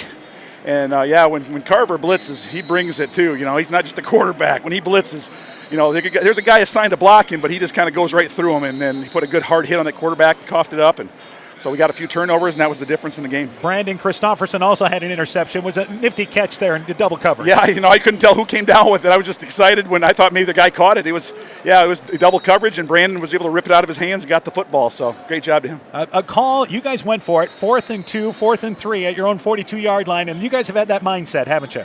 Hey, yeah, when you run for 400 yards, might as well. When they can score that many points, I think the best defense is just keeping your offense out there in the field and just keep on pounding the ball and grinding them down to dust. That's what our guys did out there. The backs ran so hard, running people over and kept driving their legs and everything and busted some.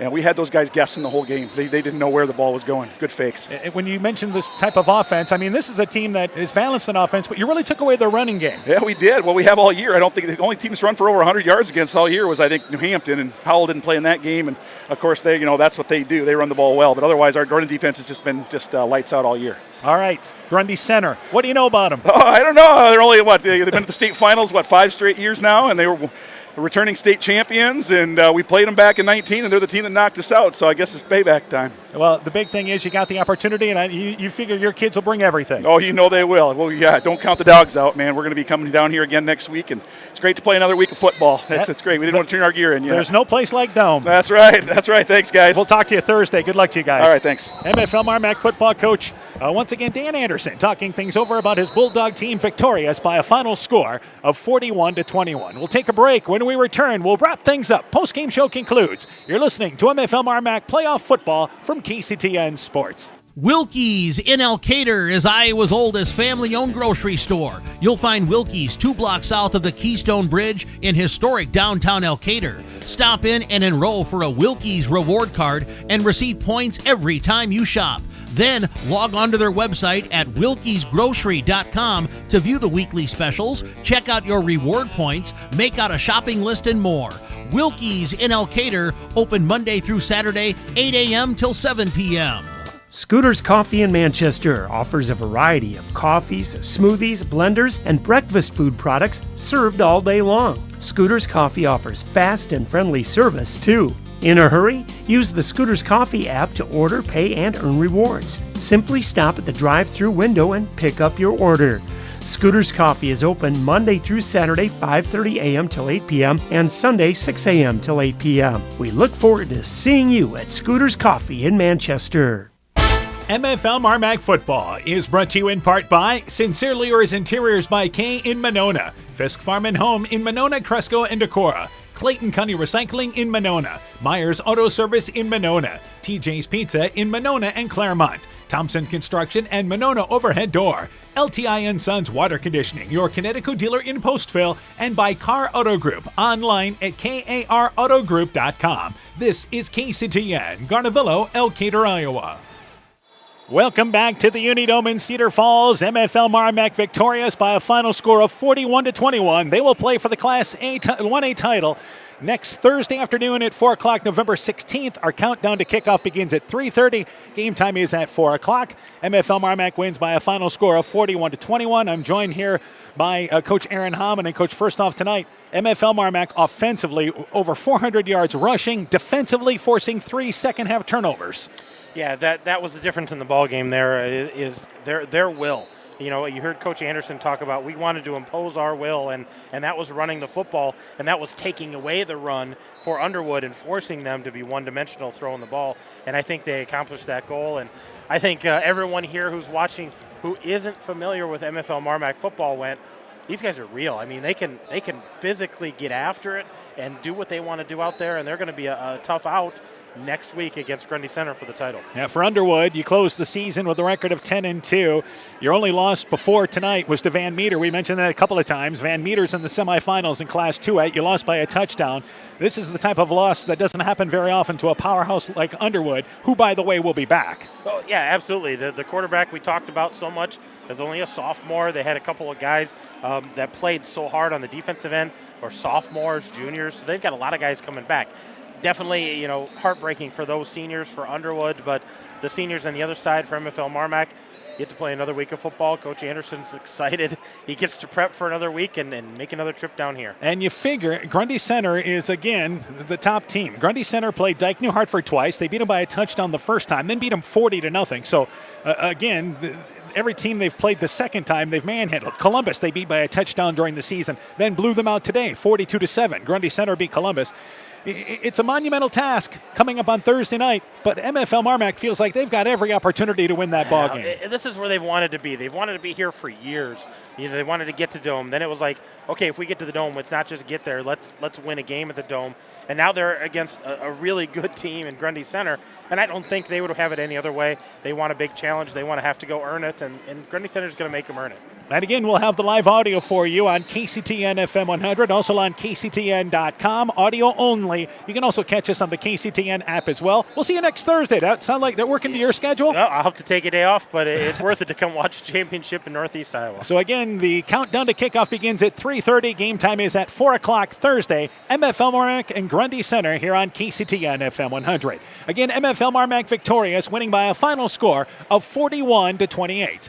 For Coach Aaron Hamann, I'm Dan Behrens. My thanks to Ty Keenan for running our studio show. For a complete recap of tonight's ball game, highlights, scores, and more, go to KCTN.com, click in the Sports tab. This has been a presentation of KCTN FM 100 Sports. You work hard to make sure your family has everything they need. Life insurance from American Family Life Insurance Company can help financially protect your loved ones by replacing a portion of your income if you were to pass away. That means your family will have the help they need to maintain their quality of life and pursue their dreams. Get the peace of mind you deserve by protecting what matters most. Contact Julie Depke, agent at 563-245-2366 today. American Family Life Insurance Company, 6000 American Parkway, Madison, Wisconsin.